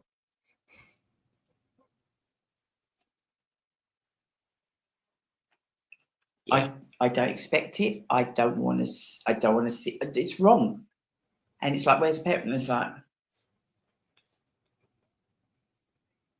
and then like what? A minute later, you come to the door. By then, what have I done? You've got no idea what I've done. Yeah. You've got no idea. You know you ain't got no ring doorbell. So, all right, you can watch on a camera. Your child should not be answering the door.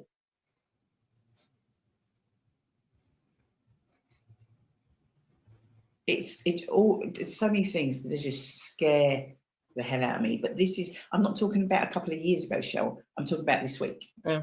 I mean, you know, one of my jobs I had that I was knocking on doors and stuff, but yeah, the old Betterware agent. But one of them. I was one of them.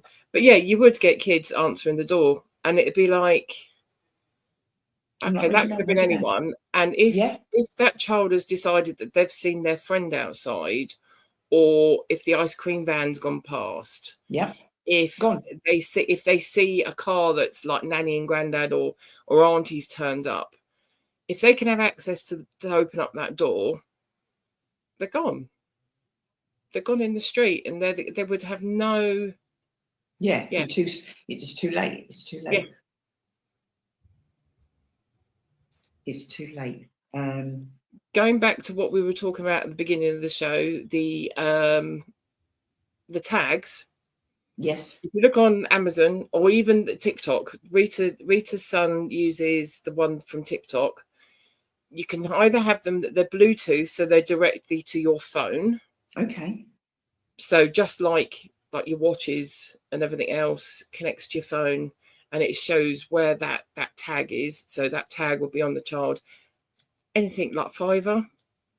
No way. £8, something like that. Oh, where it's wow. just a Bluetooth, so it's just small and it will work within a certain distance, which is what your child should be at anyway. Or you've then got like the Air tags for iPhones, and they're similar for Android, that you can put in the child's bag when they go off to go off somewhere else.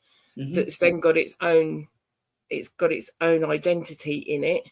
Okay. That you can look at it on a map, so it's got the GPS locations. So when they're going to and from school and stuff, they're anything from £20 upwards, depending on what you want and sort of the brand and stuff that you get. So you don't have to have. I mean, like it's the £70 I think at the minute for two iPod things. Not iPod, but yeah, the for the iPhone, the iTags. That I saw on Amazon as I was looking. You don't have to have that kind of thing. It's just as long as it's compatible with your phone. Yeah. If you've got a couple of kids and those ones are at £5, that's worth that investment, don't you think? Yeah. Don't you think? So organisations, we're shouting out now, Shell, and if we can sort of like what we'll be doing, obviously we're in summer holiday time, but it continues after that also as well. But holiday time now, if there's any events that you're doing, or if there's any, whatever it might be, please share it with us. We will share that out. Any organisations, I have kind of liaised with some and try to contact some to come on and let us know what you were up to, and let's do some real talk, because there's things that are happening that we kind of like we don't really want to talk about, but we need to, as the community at large. What can we do? Because as parents and carers, you can do so much, but then your child is not in the house 24/7. So when they're out the house as a community member, there might be things that I can do, I can observe, that I can clock, that is. We have lost that village. We have lost that knowing your neighbour. Yeah. That by the time that you've got in through the door, and then your mum's then said, and where do you think you've been? And you think, I can't even now lie, because I know you've had a phone call from someone down the street that's saying me come home. See the look on your face and you think, nah, can't get away with that one now. I just zoop. Yeah. And young people won't get it right now. We understand that they're not going to get it right now, because we can't just kind of like, well, it's not my child, so I ain't bothered. Yeah. It is. I'll try and find, because there was one that I did repost out from Bedfordshire Police that was to do because the 24-hour police custody thing was on the telly. They did a post about it, and it was about the children that were then being used for like gangs and county lines and all that kind of stuff. And it was a certain things to look out for.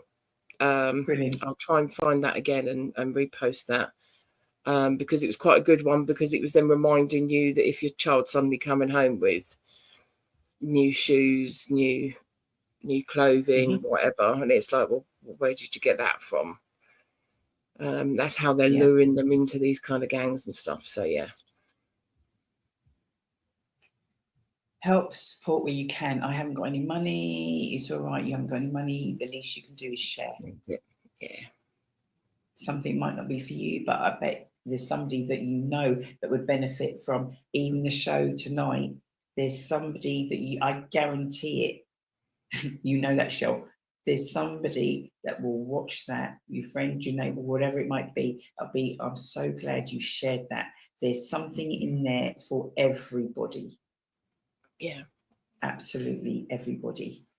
So don't know why Shelley's making us, just because she's back today, like go for a record. It's now 10:30. It's taken me back to when I used to be in the studio. Wow, yeah. when you used to be like, Lord. I'm packing up my bag really loudly. She's still not getting it. I start switching lights off in a minute. In it? Munya, I can't see. That's because we're finished, Dee. You need to shut off. Thank you guys for supporting and your continuous support. There's still plenty to come. You'll see we are collaborating with other organisations who want to work with us. We're obviously doing something right.